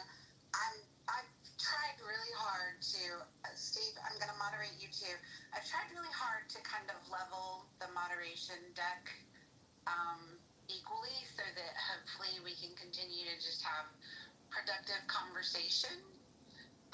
We've got some liberal representation and we've got some conservative representation, I feel like. So the only thing that I ask is y'all don't remove people from the room, just gulag them if necessary. You don't have a black moderator. You don't have a libertarian moderator. I don't know what you're talking about, bud. I'm right here. I'll vote for Adrian. I don't agree with him on everything, but he presents a hard case if you want to mod him. All right, Adrian. I'm going to let you represent Adrian, okay? But don't abuse mock privilege. Like, I would like to have as much conversation as possible. So, I don't want anybody, monologuing for too terribly long. Sounds good. Yeah, I apologize for that laundry list. The thing of it is, I agree with you, Adrian. I totally agree with you. I would really, listening to you guys kind of discuss, what's right for the Democratic Party is very fascinating to me. So I'd really like to hear, and I'd like to hear how you guys respond to the pushback about, maybe what some more moderate thinking people feel. So, yeah, carry on. I just wonder, are they going to get, in the Democrat Party, who's a moderate left in the Democratic Party? Because it just seems like far left is... Well, that's what Gavin Newsom was attempting to do. Well, he's not moderate left. With Charlie Kirk. If you look at the Democrat Party, they avoided having conversations with people on the right for a long time. They didn't go on their platform. They didn't even like to engage in them in debate, right? And, Gavin Newsom, after the election, you started seeing him sitting down with people like Charlie Kirk, right? Which would have been unheard of 3, 4, 5 years ago, right? So he was signaling that he could be moderate, he can be a centrist and try to move from the far left to the center. I don't think it's working though.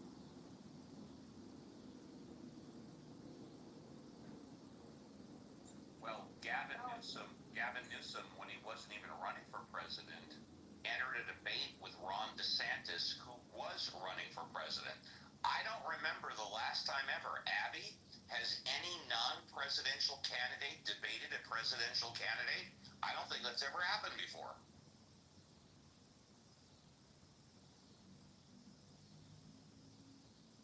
I don't think it has either. I'm sorry, what'd you ask me? Someone was talking to me. Has regarding the Gavin Newsom Ron DeSantis debate, has a non-presidential candidate ever debated a presidential candidate in the history of the United States? Not to my knowledge. Thank you. Just a side note, Uncle Steve, did you get a lottery ticket today? I bought my first lottery ticket. No, I don't play the lottery. No. I never have. What's I it just up to? had Over a billion. Is it $1 billion? You gotta be in it to win it, Steve. You know, it's illegal here in my state. It's illegal to have lotteries, so I have to like drive to California to get a ticket. I play poker. I'll play poker, but I don't play the lottery. I think it's fine, Abby, if you were caught crossing state lines with a lottery ticket. No, I don't think so. You should see how many people line up at Prim. Do you know where Prim is? It's on the border. And there's like one. What state are you in? Nevada. It's illegal to have a lottery because of the casinos. So there's a like a 7-Eleven or something there that is mobbed with lines, you know, for like very, very long lines when there's a big lottery. People wait for hours. I literally got in line to get a ticket. I've never done it before. I had to say to the woman, "How does this work?" And she says, "You go online, you go to Cal Lottery, which is an app, and you scan it." And I did, and I'm waiting to hear. Well, here's a PSA for doing passing random acts of kindness. Apparently, the last guy who won the huge mega, I don't know, I think he took home 400 or 500 million. I think he bought it in Southern California, maybe, and he was about to go up to the counter and purchase, except this woman thought she was next, and as a gentleman, he allowed her to go. She goes, buys her ticket, he buys the very next one. Wow. That's like kid karma, right? That's really amazing. I know someone who's won. Do you know what Megabucks is? Yep. So I know someone that won Megabucks twice here. Oh, wow. Yeah. What was the value of that win? One was like 5 or 6 million, and the other was a little over $1 million on the two.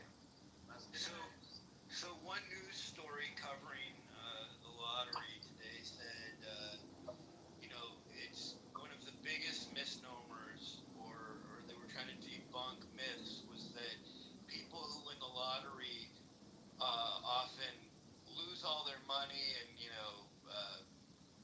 do scandalous things, blah, blah, blah, and that was totally debunked.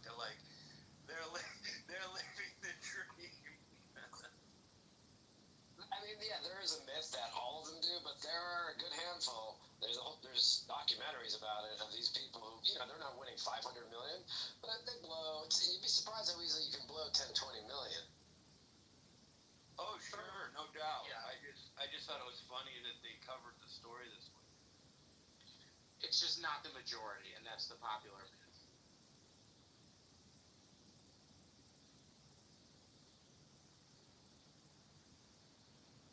I mean, it's got to be a little awkward, right? Like your close friends, your family knows, and you're like, forget going to the bar, be like, hey, Moose, you got this one, right? It's like, we're going every vacation, like, you got this, right? Well, You won $400 million. There was a man who was a billionaire from selling a company, and he's the biggest loser of all time in Las Vegas, and he lost $204 million cumulatively over about 2 years, I believe. 2 years? And the casinos, $204 million. The casinos were sort of enabling him because he was obviously a gambling addict and a raging alcoholic, and they would give him anything he wanted. And anyway, the latest news about him was he was sick and he needed some operation, and he had absolutely no money left, and he started a GoFundMe for himself. He can't even, pay for medical expenses now. He's nothing. Yeah, it's He blew $200 million in 2 years from gambling during stuff. Is that right? 200 million Yeah. doesn't, you know, it's... 100 million a year. You do And you don't have to pay a tax on it. Yeah, it was like one year. no tax. One year he was 2% of Caesar's entire revenue. Just So now. what's his name? It's like it's Ken something. I forget his last name. If you look, Y'all sure if it wouldn't you, be an extorted? if you But you well, know, like there's famous lawsuits. Do you know? yeah, he did sue, and I think they settled out of court. But they if you type in the $204 million loser in Las Vegas, you'll for sure find him. He was personally kicked out of Wynn by Steve Wynn himself because he said he was a gambling Well, addict. that had to be a very long time ago because Steve's been out of the property for quite some time. So this is an older story. It's not recent then. I don't think it's more than 10 years old. But the recent part was that he had a GoFundMe, so that part is recent. And that's sort of what brought his name back into the headlines. And then so yeah, after he was kicked out of the Win, he like Caesars took him on and gave him anything he needed. Terrence Wannabe? No, that doesn't sound right. Well, I won about $4,000 a few years ago, and when I did my taxes, they said, "Okay, you had a winning of this amount of money," and I said yes, and she put it on there, but it helped my taxes, but it doesn't help on poor. But you know, I think it will help. It goes into, they just changed the law, but it goes into your AGI, but you write off your losses against your winnings. That's why people play with cards. But they just passed in the big, beautiful bill, and hopefully they get an amendment in to change this, that we can only write off up to 90% now instead of 100% of our losses. I was going to say, Abby, prior to the big Really beautiful pissed bill, people off. Yeah. prior to the big beautiful bill, gamblers or professional gamblers could write off losses up to the amount of their winnings, and I don't know if there was a limit, right, Abby? No, there's no limit. There was no limit. There's no limit. You don't have to be a professional gambler. You just have to play with a card, and you have your win-loss statements that you get from any property, and it's a $1,200 jackpot break point where you get a W-2G, so you have to report those jackpots. So those jackpots add into your adjusted gross. So you'll lose deductions because someone who has earnings that maybe gets a certain amount of deductions, once you add in all the gambling winnings, it takes you up to a much higher AGI. I mean, there's Nick's on the stage. Why am I telling you this? He's an accountant. But you write off the losses against it, so you're not paying the tax. You just lose stuff because it shows you as a higher income number. But it's changed now with that bill. Although Nick, I just heard, I don't know if you know this, that the 1,200 was supposed to be taken up to like 5,800 based on today's numbers, and it's only going up to 2,000 on jackpots. Right, and that's in the bill, right? The 2,000. I wanted to bring that up, Abby. Bringing the jackpot threshold of reporting to 2,000 is in the bill. We're trying to. Is that starting 26? Is that for real? 26, yeah, but everyone's talking about it here. And one of our members of Congress, first our senator introduced a bill by unanimous, so they needed 60 votes, they had 59. So then one of our members of Congress just introduced it, or I guess she is introducing it when they come back to session to make it 100% of the losses. So we'll see. And Abby, if I could follow up regarding the tips not being taxed. Now, there was a cap on that, which we found out afterwards. Can you talk very quickly about the no tax on tips? Thanks. Nick can do that. Okay, Yeah, Nick, please. The first $25,000 is not taxable, but you'll still have to pay FICA, which is 7.65%. So yes, there is no federal tax on that. But again, it's just the first 25,000, but you're still going to have to pay 7.65% withholding. And it has no bearing on what salary you make. If you make, let's say, minimum wage, or if your salary is 50 grand, that the same thing that you just described applies. Yes. Correct. Thank you, Nick. So a guy's name was Terrence Wannabe. I just looked that up. I never knew about this. Yeah, I did too. Yeah, I posted a link to a story about it in the chat also. But anyone who's from Philly will know who I'm talking about. One of the prior owners of the Eagles, very beloved owner, his name was Leonard Toews, and he was extremely wealthy. He had a trucking company, and he owned the Philadelphia Eagles. I mean, in the days, not when they were worth, billions, they were worth millions.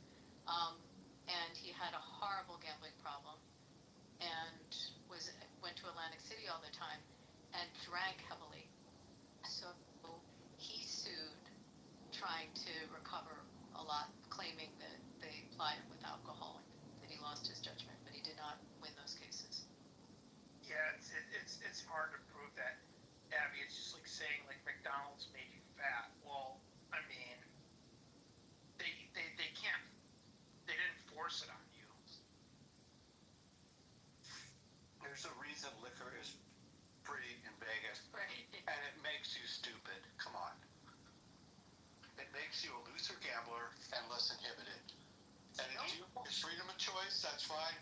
I don't think it should be illegal, but that's why. David, how do you feel think about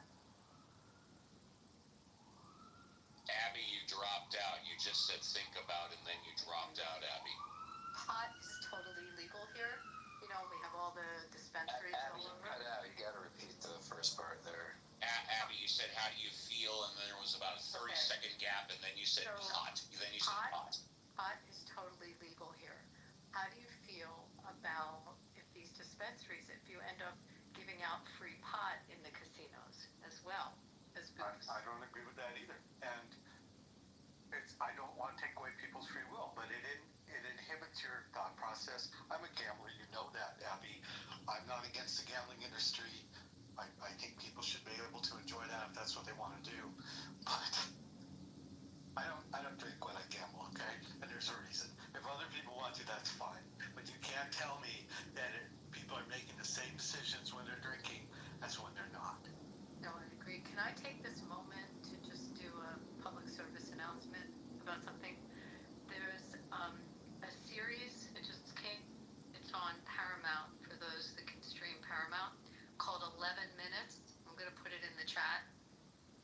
It's very, very hard to watch, but it's a story that needs not to get put under the carpet. It needs to be told, and everyone needs to see this.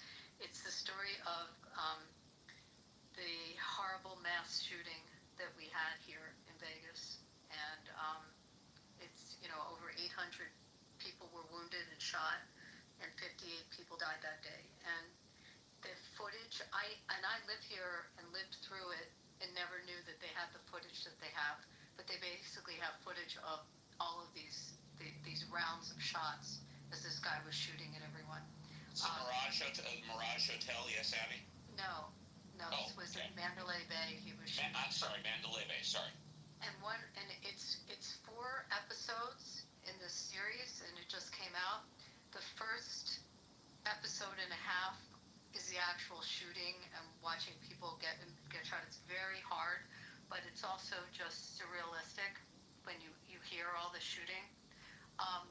The second half of it is really about the resilience and the people that escaped it and then went back in to save others and got shot. And it's the stories of different people, some, the families that lost people, but also about these heroes, just these like off-duty cops that were there. And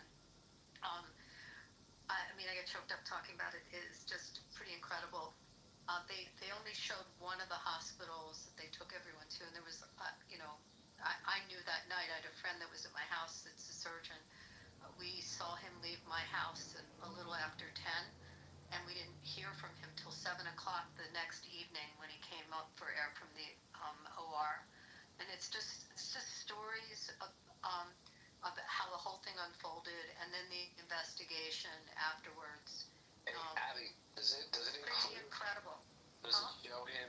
Does it in the documentary? Do they have like lobby footage of him walking into the hotel with duffel bags of assault rifles? The porters carried 15 cases of guns up to his room. So I want to say one thing. I don't want to say his name, and the entire documentary, they make sure they never say his name. And it talks a lot at the end. I mean, it talks about gun control, but mostly about ARs. And the bump stock, obviously the law changed after the shooting. But, they try to highlight I mean, you see him, you see all the footage. They interview his brother, and, they show the police investigation of it. But through the 4 episodes, they never say the guy's name. I don't want to say it. No. Yeah, and he was shooting into an open-air concert venue with thousands of people all scrunched together, right? Yes. 20,000 people. 20,000 people, open-air concert. Yeah. It was a country music show, I think. Jason Aldean was singing. They also show, you see Jason Aldean running into his bus and hiding down on the floor of his bus, and you see all the bullet holes into Jason Aldean's bus. And, when they were able to finally rescue him, his bass player got shot at. But, it went into the guitar.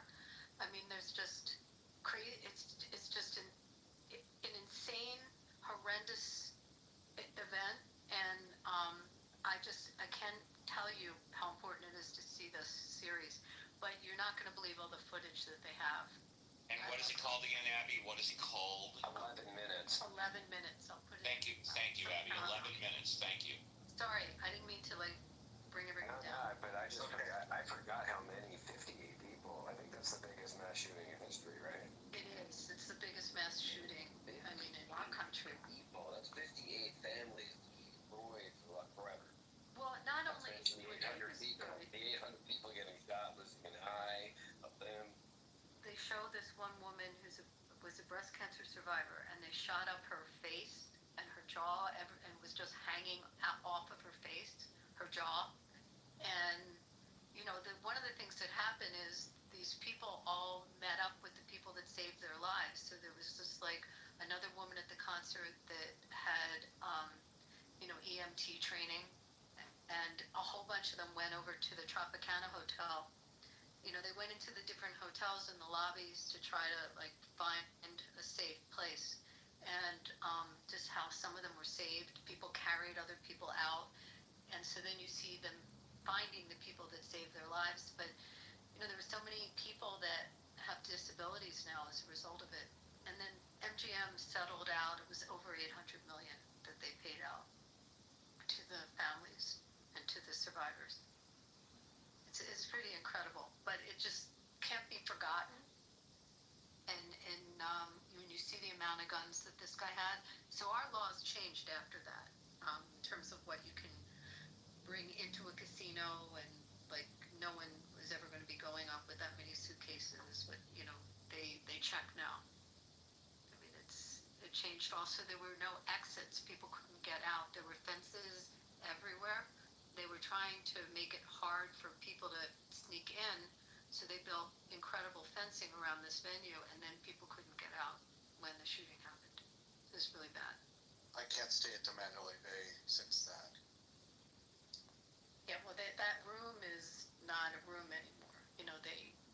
No one could ever stand that room. But did you know the story of that there was a nanny with an infant on that floor? It was the only room that this guy was a high roller, and he rented out all these rooms. And the only room that he didn't get, there was a nanny there, and the baby's father was part of Jason Aldean's whole group. He was well known, actually, as a gambler. Right. And didn't he travel with someone, I'm doing this from memory, I'm sorry, who was an Asian who they presumably saw her berating her all the time? He had a really weird personality, obviously, and he was known in the hotel. And then the worst part is that there was another festival that's massive here called Life is Beautiful. They have it every year. And this kills all the conspiracy theorists that somebody was after right-wing people, because he had taken out a room at a building that overlooked where into it with the suitcases, with all the guns, but for some reason chose not to shoot up that festival and then picked the country music festival to take down. You gotta see, I saw where Memphis, Tennessee is one of the worst crime cities in the United States. And I mean, it just makes you scared to go anywhere. Yeah, it just ranked the worst. Cleveland, my hometown isn't far behind. But I was gonna say I was at the opening of the Mandalay Bay, and I remember God, it was so many years ago. I thought that was fucking awesome, that place back then. Well, it's connected to a really good convention center as well.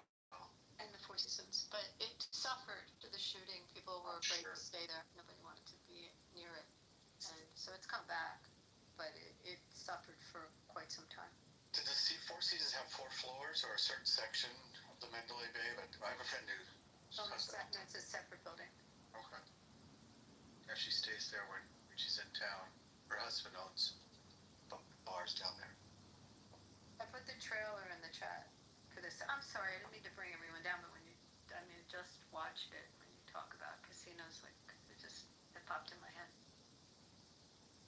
I usually don't do not gamble, but my best friend, he gambles, and we'll go in and have the buffet, and after we have the buffet, we'll go gamble. He'll give me a 20, and I'll sit there and just, one time, I hit it on the first quarter that I put into the slot machine, and I won like $4,000. So, that's why I was talking. So. That's why we'll invite you back to lose the 4,000. Well, no, he might have, but I'm not one that goes to. I won't take no more than $20 if I go, because I can't afford to. Did you pay $20 back? I'm sorry. Yeah, I sure did. Memphis? Are you near Vicksburg, or what's the? I gave him like $300. Isn't there one near you? Isn't Vicksburg near you? I'm not sure. I'm in Memphis. Yeah, near Memphis. Yeah, okay. I honestly don't know. I've heard of it, but I'm not sure how far away it is. Well, that's generous of you to give him $300 because he definitely deserves whoever that's $20 deserves the finder's fee. Oh yeah, I try to make sure that I gave him, what was, the right to give to him, He's a truck driver, so he gambles a lot, and sometimes he'll sit there and hit a machine as he's leaving after he done lost a bunch of money, and then he'll hit one machine and he'll get lucky and he'll pay off. So, but he's addicted to gambling as well. So I tried the new split poker yesterday. You've seen the new IGTs? No, I haven't. That's right. It was David Pilates was asking. Anyway, guys, let me see if I can find more about that. I'll put more in the chat about it. The new IGT is Twin Dragon. I looked for it yesterday. I'll look again. We may only have it first here, but it's coming. And by the way, I'm about an hour, maybe an hour and a half away from where they are putting those buildings for AI. XAI. XAI. Okay, thank you. I just wanted to make a real quick announcement to everybody in here. In the month, the house was boomed. It is no more. So if you enjoyed or participated in conversations over there, We have a replacement house called Snatched. It is a private house by invitation only, which means no John Kitover. So, if you're interested, just click on the link above and answer the question. And as long as we can validate that you are an authentic person who we've heard speak or we just know well from Clubhouse days, you are in. What happened? Why did it get moved? Mojo boomed to Abby. I assume he was just done with the drama and decided to take a break from Clubhouse for a while. Okay. Ken, come up. Ken will be able to tell you the story of the person you were talking about, wannabe. Yeah, did you invite him? Yeah, There Ken. he was. Guarantee you he knows this. Ken. Yes. I just wanted to listen, but go ahead. Yeah, go ahead. The guy wannabe, they're talking about that lost $200 million at Caesars. It was, Watanabe? 86 from Wynn. Yeah, do you know the whole story on that? Yeah. Well, I know most of it. So, he was a player around town. I mean, mostly he played at Caesars, and he lost whatever number that was. I don't remember if it was 200 million or some extraordinary number. You can Google this guy, by the way, okay? And he was somebody that I guess inherited a business, from the family business that was worth a lot of money, and he just ended up blowing it, on gambling. And he played, do you know? He played everything. I remember when, because he played at Wynn also. Steve at some point when he got slow on paying his markers, Steve actually recognized the guy was a problem gambler, and Steve cut him off. Once he got the markers paid off, that was it. He was done at Wynn. Okay. But I kind of remember. I think they put in. He may have been playing electronic table games back then. They may have put like a high limit, like single zero roulette wheel. I don't. I mean, it was. I think he played everything. I don't recall. Like it's so long ago. I don't think he was just like a dedicated baccarat player though. I think he played, all sorts of games, including machines. So I mean, I don't know why so much matters what he plays. That was part of the question, or Abby? Yeah, I'm sorry, what? Was it an integral part of the question what he played? No, I was just curious if what he lost it on. Was it the table games, I assume? Well, yeah, but I think he lost on machines as well, by the way. And he was drunk 24/7. And they would buy him, give him the most expensive possible alcohol. And I think that was part of the lawsuit eventually. It was, they were knowingly keeping him gambling while he was intoxicated. Oh, yeah. And I don't know if he may have been a lawsuit. I don't know if he won it. I don't know. Does anybody know if there was a settlement or whatever? That was mostly about Caesars, by the way. This issue about where they didn't, exercise due care was mostly at Caesars. That's where he played mostly. They actually made a special, they have these tiered casino cards. Like, if any of you played in Vegas, like with Caesars, you get, a platinum or a diamond, and above diamond they have the 7 stars. The black card. Well, no, that's not at Caesars. Okay. At Caesars they have the 7 stars. But he didn't want the 7 stars because other high rollers had it. So they created a chairman level that had only one member at the time. And that was him. I mean, like I don't know, like what else he's gonna get, from doing that. But yeah, he did play all over town. But it's so long ago, I forgot a lot of the, a lot of the detail. So, Yeah, it had to be because they told me the story just before. They said that Steve is the one who kicked him out of Wynn, and he hasn't been at Wynn in how many years? I mean, just trying to. Oh no, it was a long time ago. Yeah. It had to be. This was like in the. I re-referenced the article. It was 2007. Yeah, it was like the first part of the century. Yeah, I mean, he even played at Red Rock a little bit. I mean, not a lot. But he was, but that was that liquor that they're talking about. It was called Jewel. And I'm not sure it's even the most expensive in the world. It's an expensive form of vodka. It was called Jewel of Russia. Okay, so all of the casinos that he would ever play in always had a supply of Jewel of Russia. And that was the particular vodka that he wanted. You know, whatever. Now I'm Googling the vodka. Never heard of it before.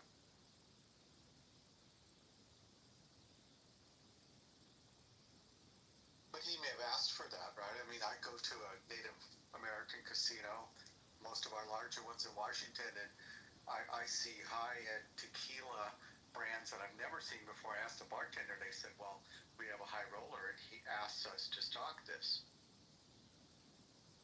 Yeah, I mean, it's not, I mean, he's not the only high roller that gets taken care of like that. But he's one of maybe the biggest rollers that Vegas ever had, because, generally people, even if they have it, cut themselves off before they lose 200 million. But you would think. There's different levels of that vodka. Looks like the high-end stuff's like 200 a bottle, something like that. Yeah, and the article I just reread, it says in 1 year he lost 127 million, which was 20% of Caesar's Palace revenue for that year. Whoa. That makes no sense, by the way. It can't be. No, it would have to be EBITDA. It couldn't be revenue. That number would be too low to be 20% of revenue. Caesar's does. And by the way, I'm talking about Caesar's the whole company.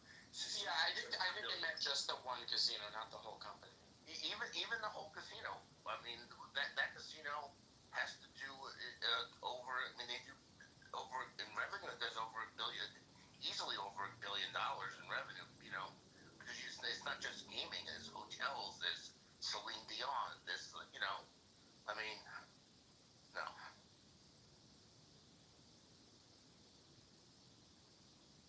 It sounds like 20% of an EBITDA number, not 20% of a revenue number.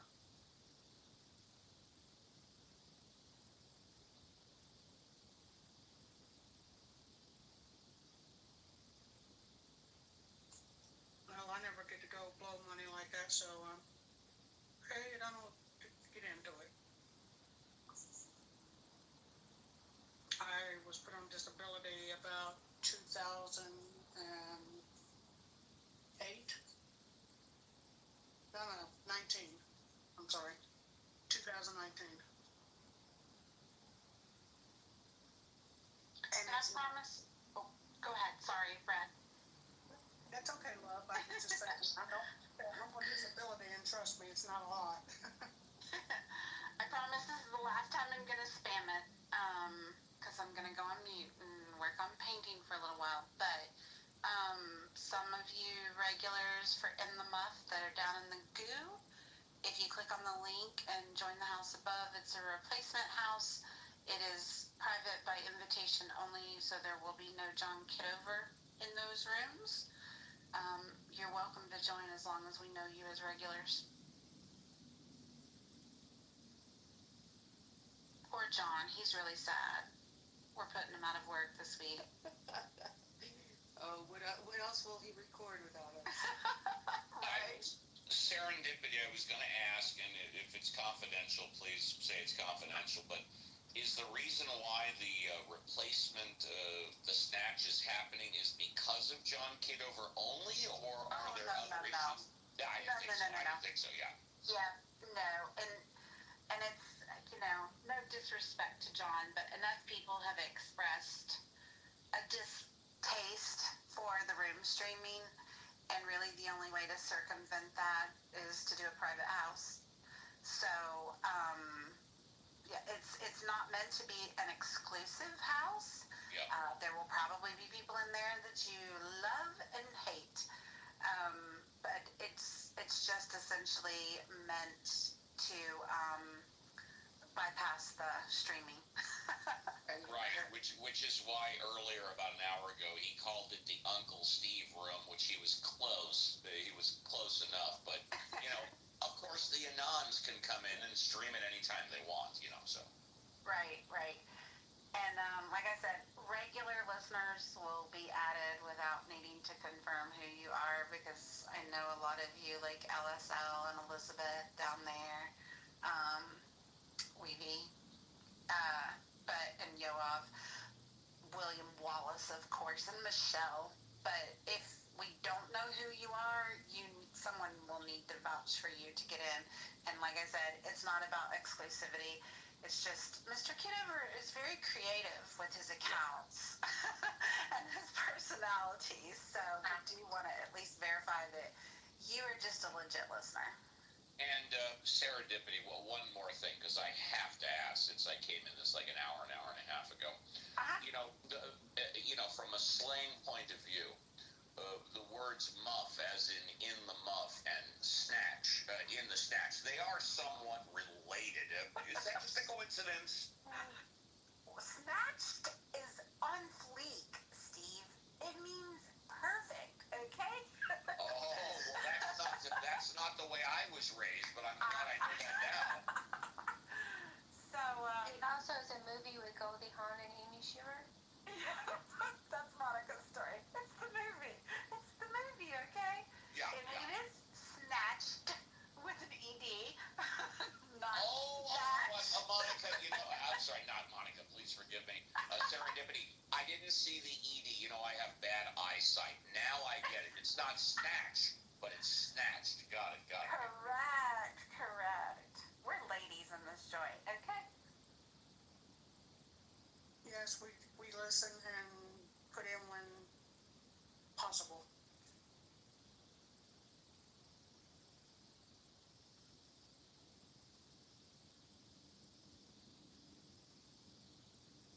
Damn straight.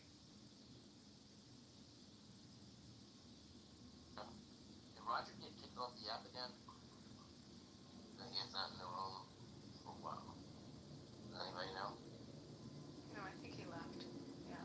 Yeah, he is just deactivated. He does check in periodically, but no, he wasn't clipped. It's just, given the drama of the last few weeks, I think he just decided enough is enough for now.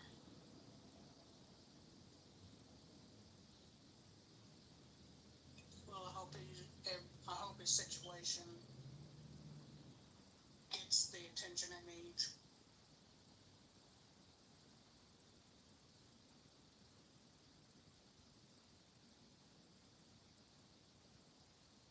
I think he's trying to avoid attention.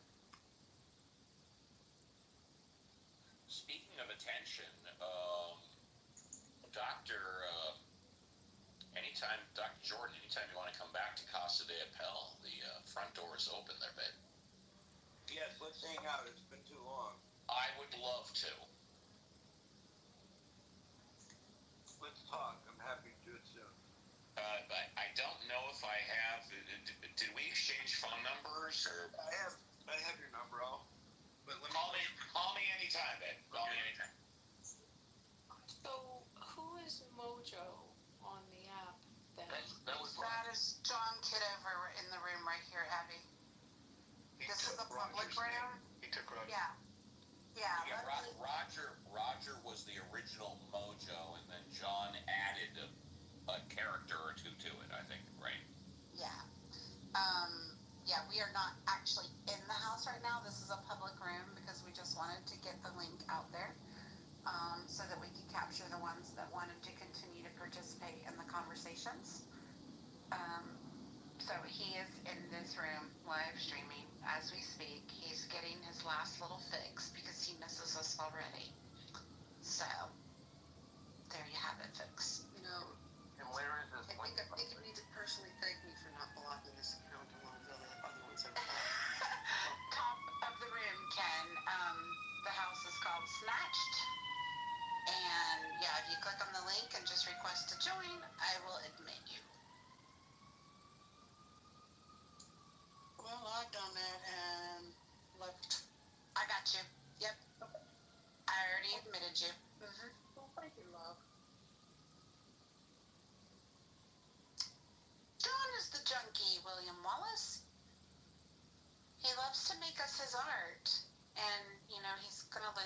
goatee, so he's a little sad.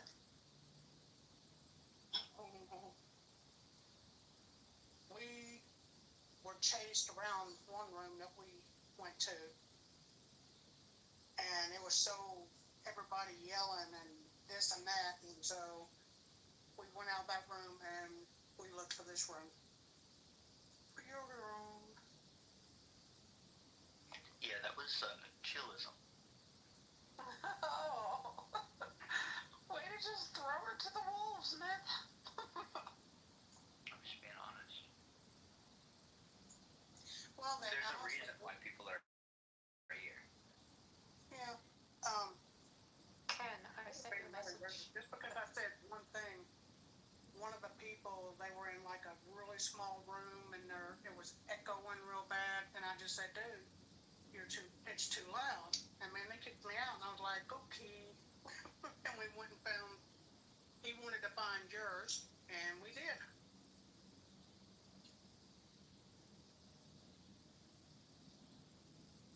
Don't you love the way people say yours now instead of yours? And fur instead of board. Sorry, I was letting people in. No, you're fine. I was just making a joke about Plastic Clubhouse. This is true, William. people say yours instead of yours.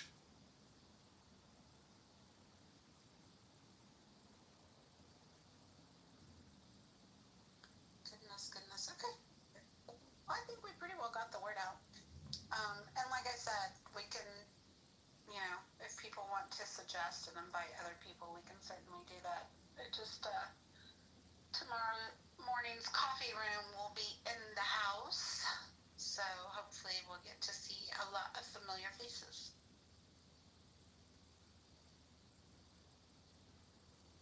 Well, I usually do not wake up till about 11 o'clock because I stay up till 3 o'clock in the morning. It'll be the Speakeasy of Clubhouse. Snatched is actually a good speakeasy name. Right? I hope most of it is easy speak, Miss. And we stole the red. There's supposed to be a G there. Red G. We got it from the that show, Evil. Is Abby still here or no? No. I was wondering about that. I was surprised that there was a new documentary about that Las Vegas shooting, and it's because I just went to load it and I've already seen it. It says it's from 22. It's not new, so I've already seen this.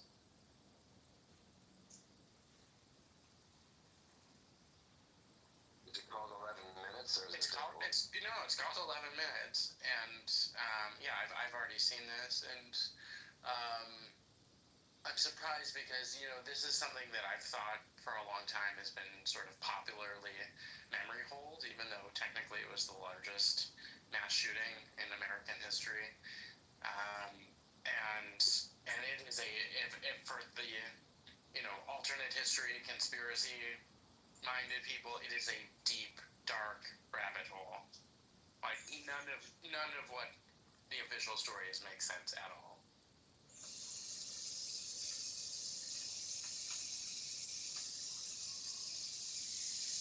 I rewatched that about Louisiana in the hurricane the other day. It was really sad.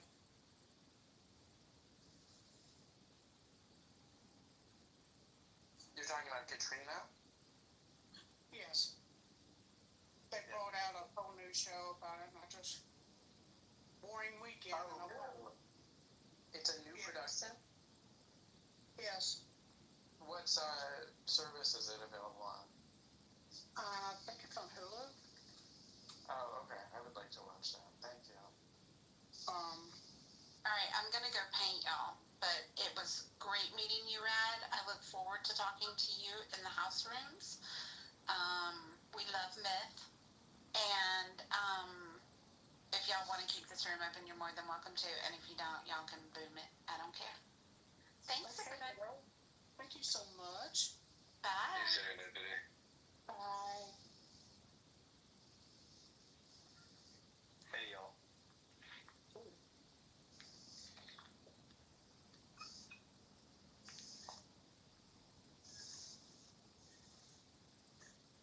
Okay, so what's the temperature where everybody is? What y'all's high for the day? Today was incredible. It was like 74 degrees today. Couldn't have asked for a better Labor Day. It was. Yeah, it was 89 here. Yeah, 89.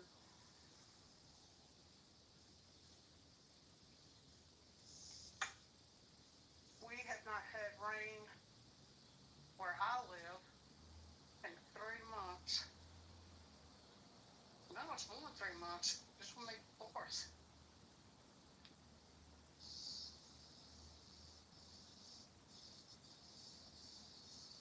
Has everybody left? No, these moderators are just moderators. They're not hosts. No way, Jose. See if we can nudge them a little bit.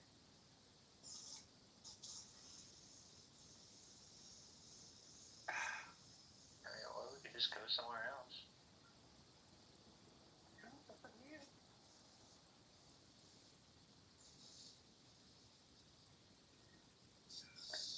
I do not know what these are. They smell good, but the flowers are growing wild over here by the faucet. Maybe come here and turn the water off.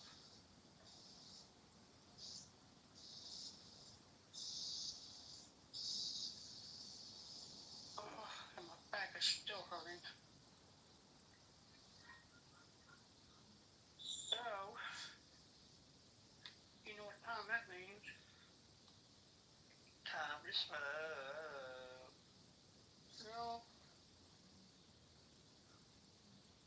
I'm up since I got up, and I took my medicine when I got up, so. Time to take Time to try something else. I wish they had talked about legalizing pot. But it really didn't get talked about.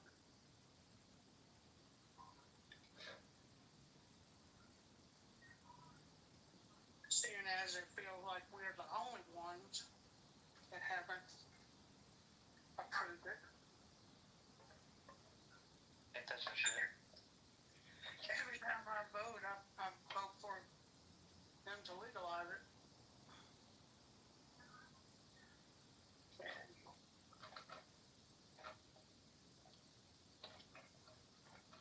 Oh my gosh.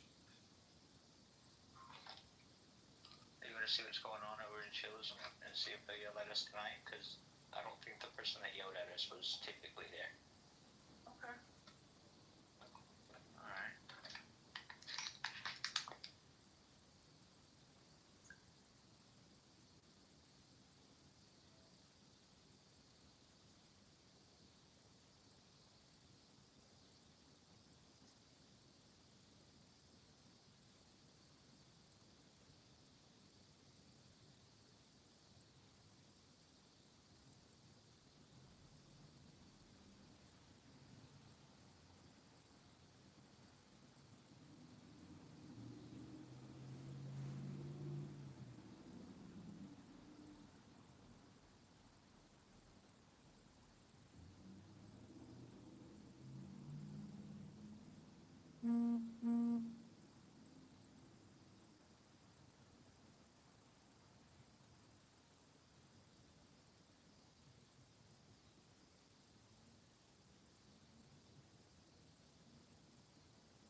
think even Marshall. But I don't believe that picture was him, nor I believe he wrote those things. I don't believe it.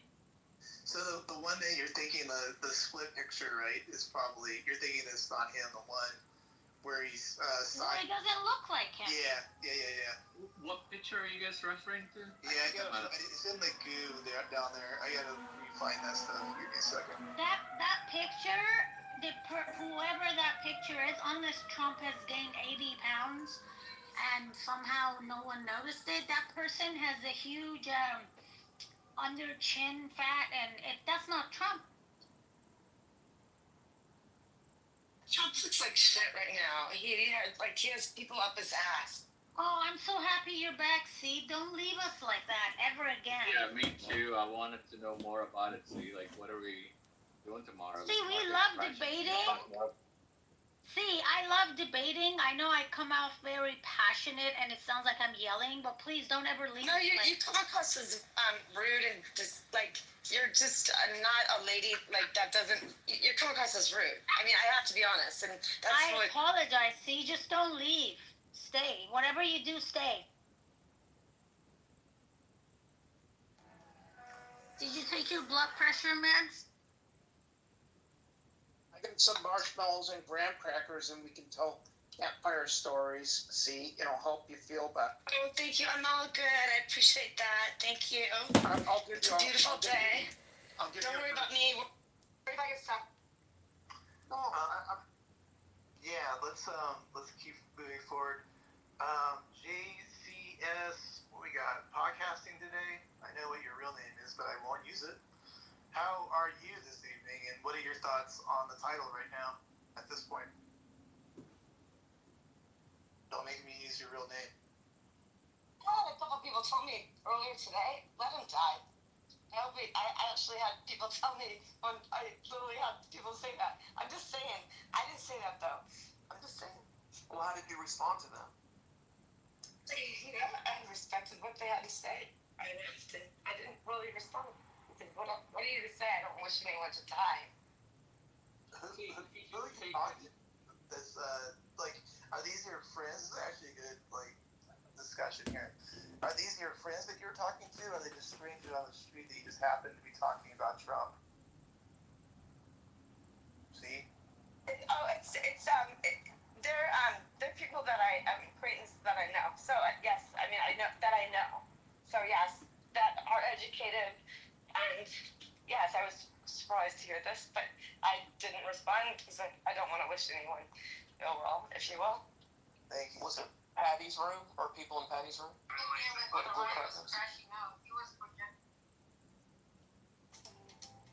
No, it wasn't that. No. That didn't go well earlier over there with Who cares about Patty's room? Like, honestly, that's fine. No, I like Patty. I do like Patty. It's fine. No, I'm just saying, it's fine. No, but it wasn't Patty's room. No.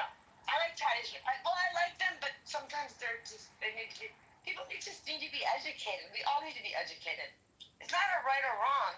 It's not black or white. It's not Democratic or Republican. It's about moving forward in a positive manner. Is what really we need to focus on, and that's really. So I don't understand. Why did you just come in this room and say you hope he dies? Is that moving forward in a positive manner? I didn't say that. I never said that. Didn't say that. I never said that. I'm not saying that, and I won't say that. And that's not my saying. I'm saying other people said that, which I thought was really bold. I would be fine with him dying. I don't have an issue with it. Well, I'm glad, that's what's called projecting. When you hope Donald Trump dies, that's saying your life really sucks, and you're projecting your own death, and you're a piece of shit anti-American scumbag. You can be salty all you want, but he's an elderly man in his 70s, is overweight, and already is having medical decline with his foot issue, right? So you can get all pissy and go on a tantrum, but this is an issue the Democrats should have exploited, right? The fact that his age is a problem with a high-stress work environment like this, and nobody pressed him on his cognitive abilities, right? Like, the Democrats are stupid, but this has been everyone has known about this problem with Trump for a while. He is very likely to die in office. That's okay. It's not a big deal. Okay, so first of all, I want to ask Congressman. Thank you, Mother. I want to ask Congressman something. I don't think Trump succumbs to stress the way that most people do. That's what allowed him to get where he is, and that's no compliment to him. I'm not extending one. But I want to ask Congressman and everyone, what do you think of Rudy Giuliani winning the presidential honor of Medal of Freedom? Jeez, I can't even speak today. He just got in trouble, didn't he? Didn't something just happen to No, Rudy? he got into a car accident and he's in serious critical injury, so pray for Rudy Giuliani, the greatest mayor New York has ever had. Wait, when did he go into like accident? When did that? He rescued a woman who was being beaten up in a domestic dispute. He rescued her, an old fart like Rudy Giuliani. He's got the balls to rescue a woman, and when he got back in his car, some stupid driver crashed into the back of his car. Was that before or after that email? Oh, that email was today. Yeah. Before. That was yesterday. The message was from today. Got it. Yeah, that was today after the fact. Yeah, that's what he posted. Now, JCS, do you have a certain criteria who is supposed to get that medal? Is that where you're going with this? Like, you think certain people don't deserve that medal? I'm assuming, right? Well, I mean, I suppose you'll argue that other people don't deserve it. In his particular case, maybe the timing wasn't great because. Well, it may have been purposeful, of course, but I mean, yeah, he I don't know that he's been convicted. He's been indicted, right? And so, I just think that when you're indicted for a federal crime, you at least have to wait to see what legal proceedings play out to before you give someone that particular honor. That's all.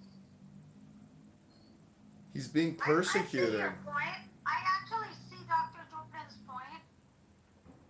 No, he has what's called a bias. Sorry. Rudy Giuliani is a hero. Dr. Jordan says he's correct because I'm scared of him. I don't know. I feel like he won't put me in prison. Oh, don't be afraid of me. I think that, here's the thing. Like, let's say you put an unsavory person, you nominate or give them the medal. That's fine.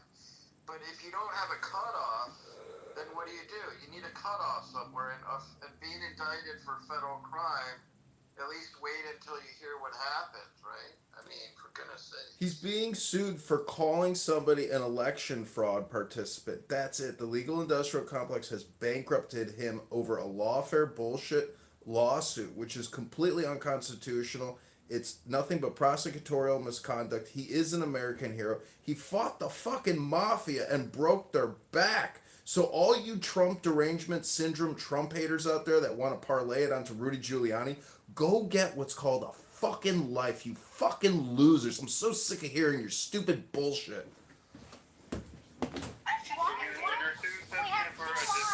Fucking bullshit. No, he's correct. He's 100% correct on this. Yeah, but isn't this the guy who records people and like?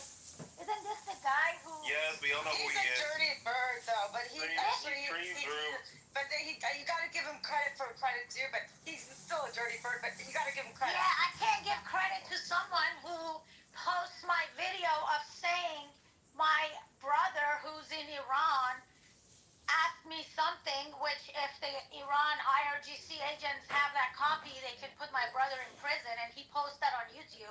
I'm sorry, I can't give credit to some douchebag, dirty, nasty person like that.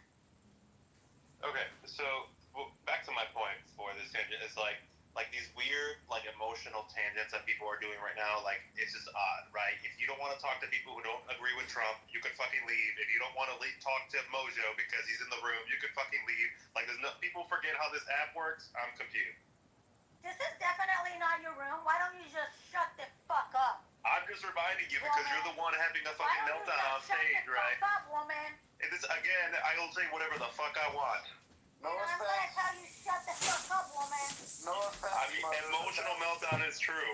You're proving my point. No offense, Mother, but that was the professor at her best. That was funny the way she said that. I'm just saying. Reminding people. All right. Glad to see that we have a lot of terrorist supporter here, you know. The least you could do was shut the fuck up and not say anything, because that's exactly what this douchebag did. He recorded me from a friends of friend room where I was saying how I've said certain things in certain room which can put my family member in danger, and he thought that was cute and funny, so he posted that. He shared my voice of talking about my family member who Yeah, lives and you're under running your refugee. mouth again, repeating your same drama. I hate to break it to you, sweetheart, but you're not special. You're just a loud-mouthed old bitch. You're a fucking douchebag. You're a fucking douchebag. I honestly thought you would at least apologize and be, oh, I didn't know it's serious. But you're a fucking... No one cares about you screaming on Clubhouse, and nobody in around wants to fuck with your family because you're annoying. You're a fucking mentally ill douchebag.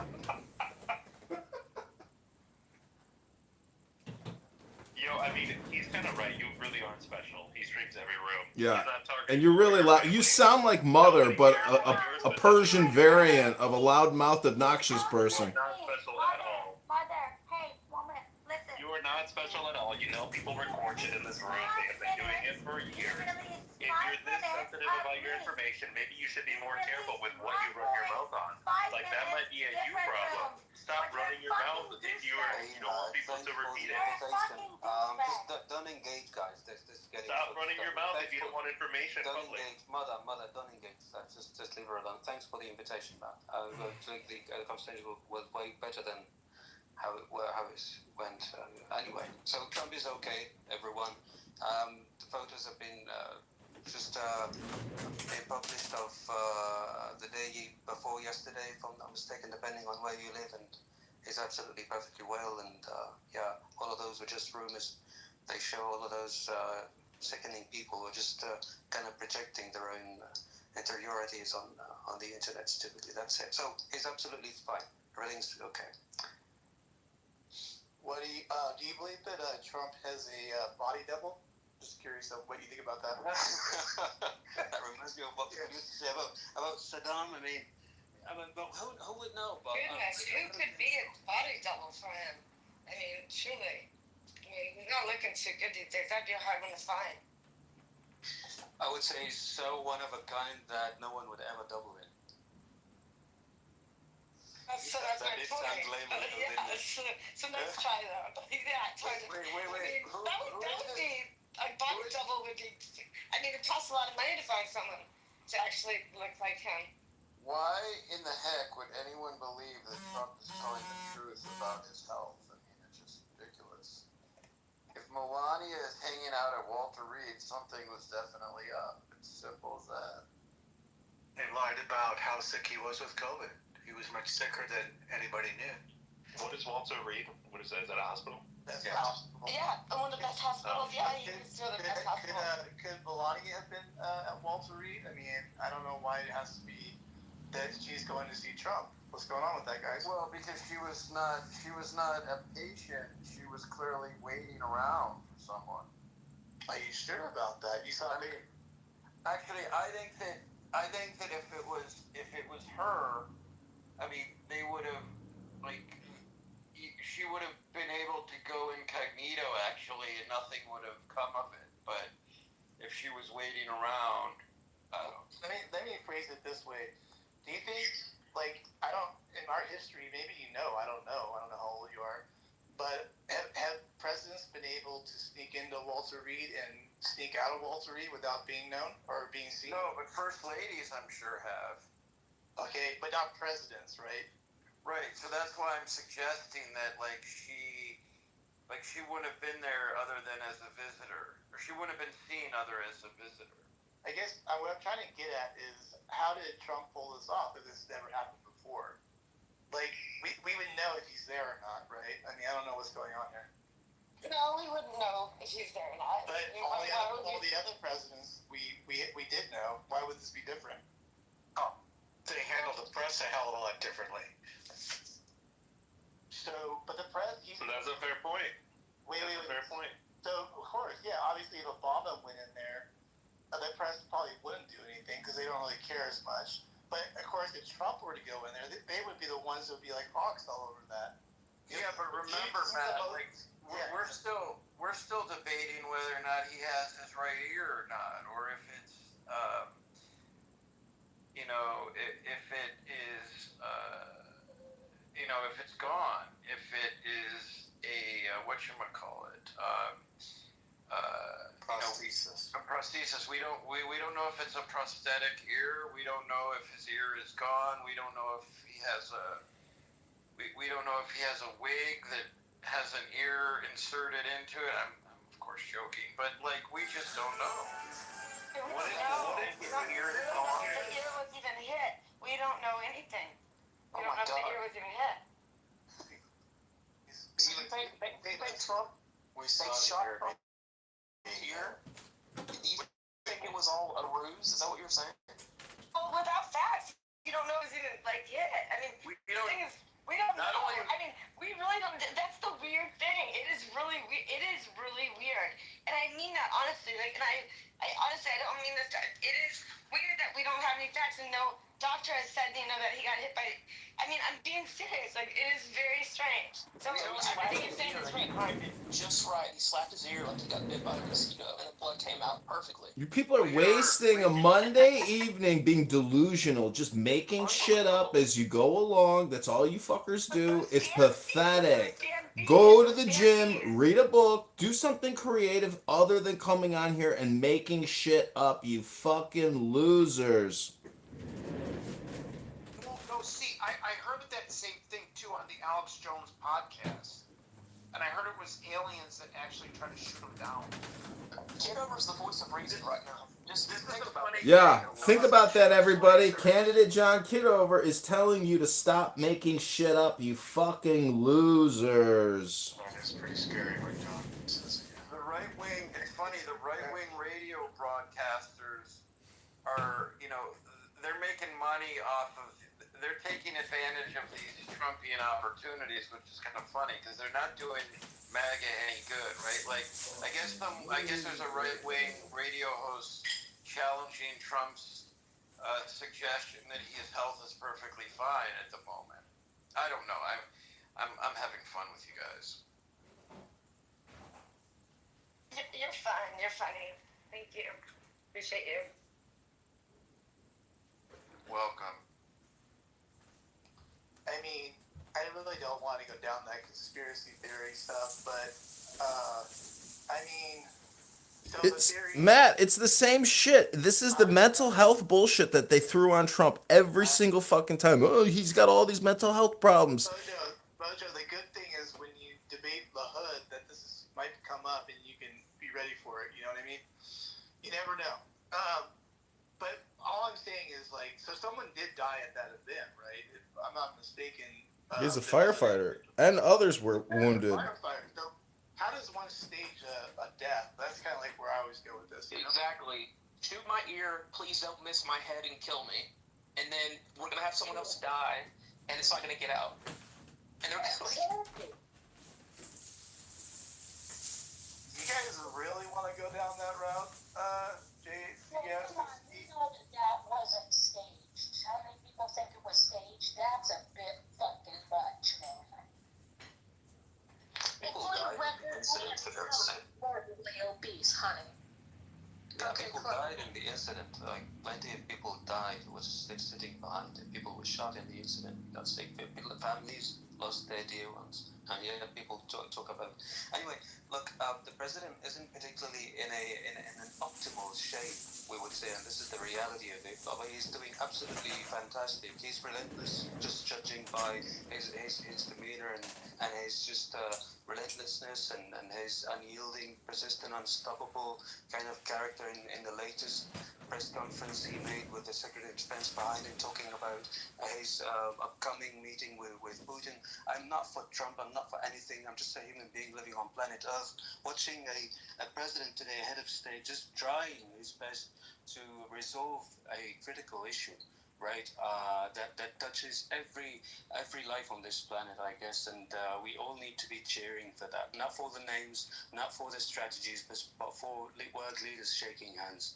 And all of this nonsense about just like making up shit and talking about and spreading just unfounded and just lies. That's absolutely childish. We need just to grow beyond that and just make it a better conversation, I think, for everyone. Well, for the sake of a better conversation, while my husband is gripping his green card, he says to me, I hope Trump had a heart attack. I said, what did you say about Daddy Donnie? Can you believe the shit out of Joe's mouth? I can't believe it. Shameful. Shameful, Joe. Shameful, Joe.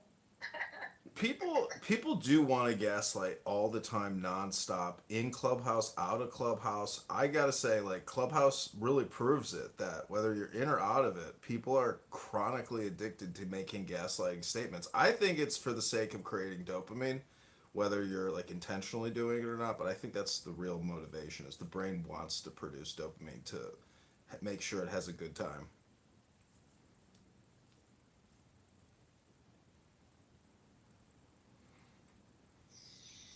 I mean, that's the other part of this is I'm assuming nobody wants, the other side doesn't want JD Vance to take the helm either, right? So, Exactly.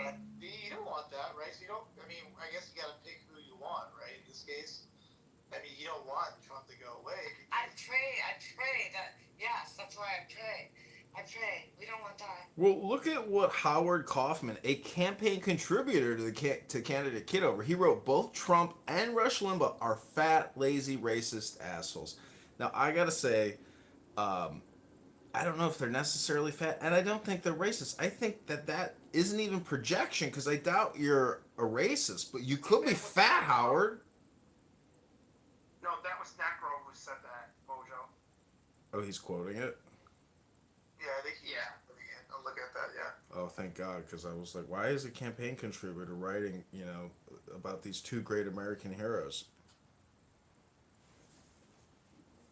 I won a trip from Rush Limbaugh, that's so funny, that was so long ago. Off the radio, going to work, that's so funny. I won a trip. When Rush Limbaugh died, I was at a restaurant. This fat piece of shit at a table next to me said, I hope I can go to Rush Limbaugh's grave and piss on it. I got so angry while I was eating pizza, I thought to myself, should I go fuck this guy up? But I just sat there and I said, just relax. You're at a pizza parlor. It was a lot different when he was in his earlier career, though. Rush was he was a lot different, though. I have to be quite frank with that. I'm not sure how he was a lot different in terms of. He grew up with Trump's privilege, right? His background, his privilege. I don't think that makes him racist at all. I think he's done things to go outside of that stereotype and prove it to not be true. So I give him props for that, because some people would just lay in it and love that people call them a racist and don't give a fuck. Well, they don't care because they have all the privilege. To these racial ID projectors, everyone is racist because it's a post-structural white racist supremacist society. This is all they live on. They have nothing else to talk about. They're the dumbest people you could ever meet. All they do is bring up this stupid racial identity politics. It's a waste of time. And Necro is even a contributor to my campaign, but he did make me promise that I would help release or write a letter to Trump saying, release the Epstein files. I said, sure thing, Necro, send the $5. I'll put it on my to-do list. So don't forget, Necro, I'm not forgetting. What's your campaign? Hold on. First off, salute to my nigga Matt. Second off, Mojo, you sound dumb as fuck. Black people can't be racist, man. No, just cause y'all be racist. Bullshit, Mike. You can't be racist. How the fuck can we be racist? Because I have 10,000 hours of Clubhouse recordings to prove that there's lots of black racists on this app. That's a fact. Fuck about Clubhouse supporters. Black people, we can't be racist, bro. You so crazy. No, people can be racist, stupid. It's not just black people can't be. It's people can be racist, dummy. People. Stop with your racial identity card bullshit. What the definition of racism is? Mike.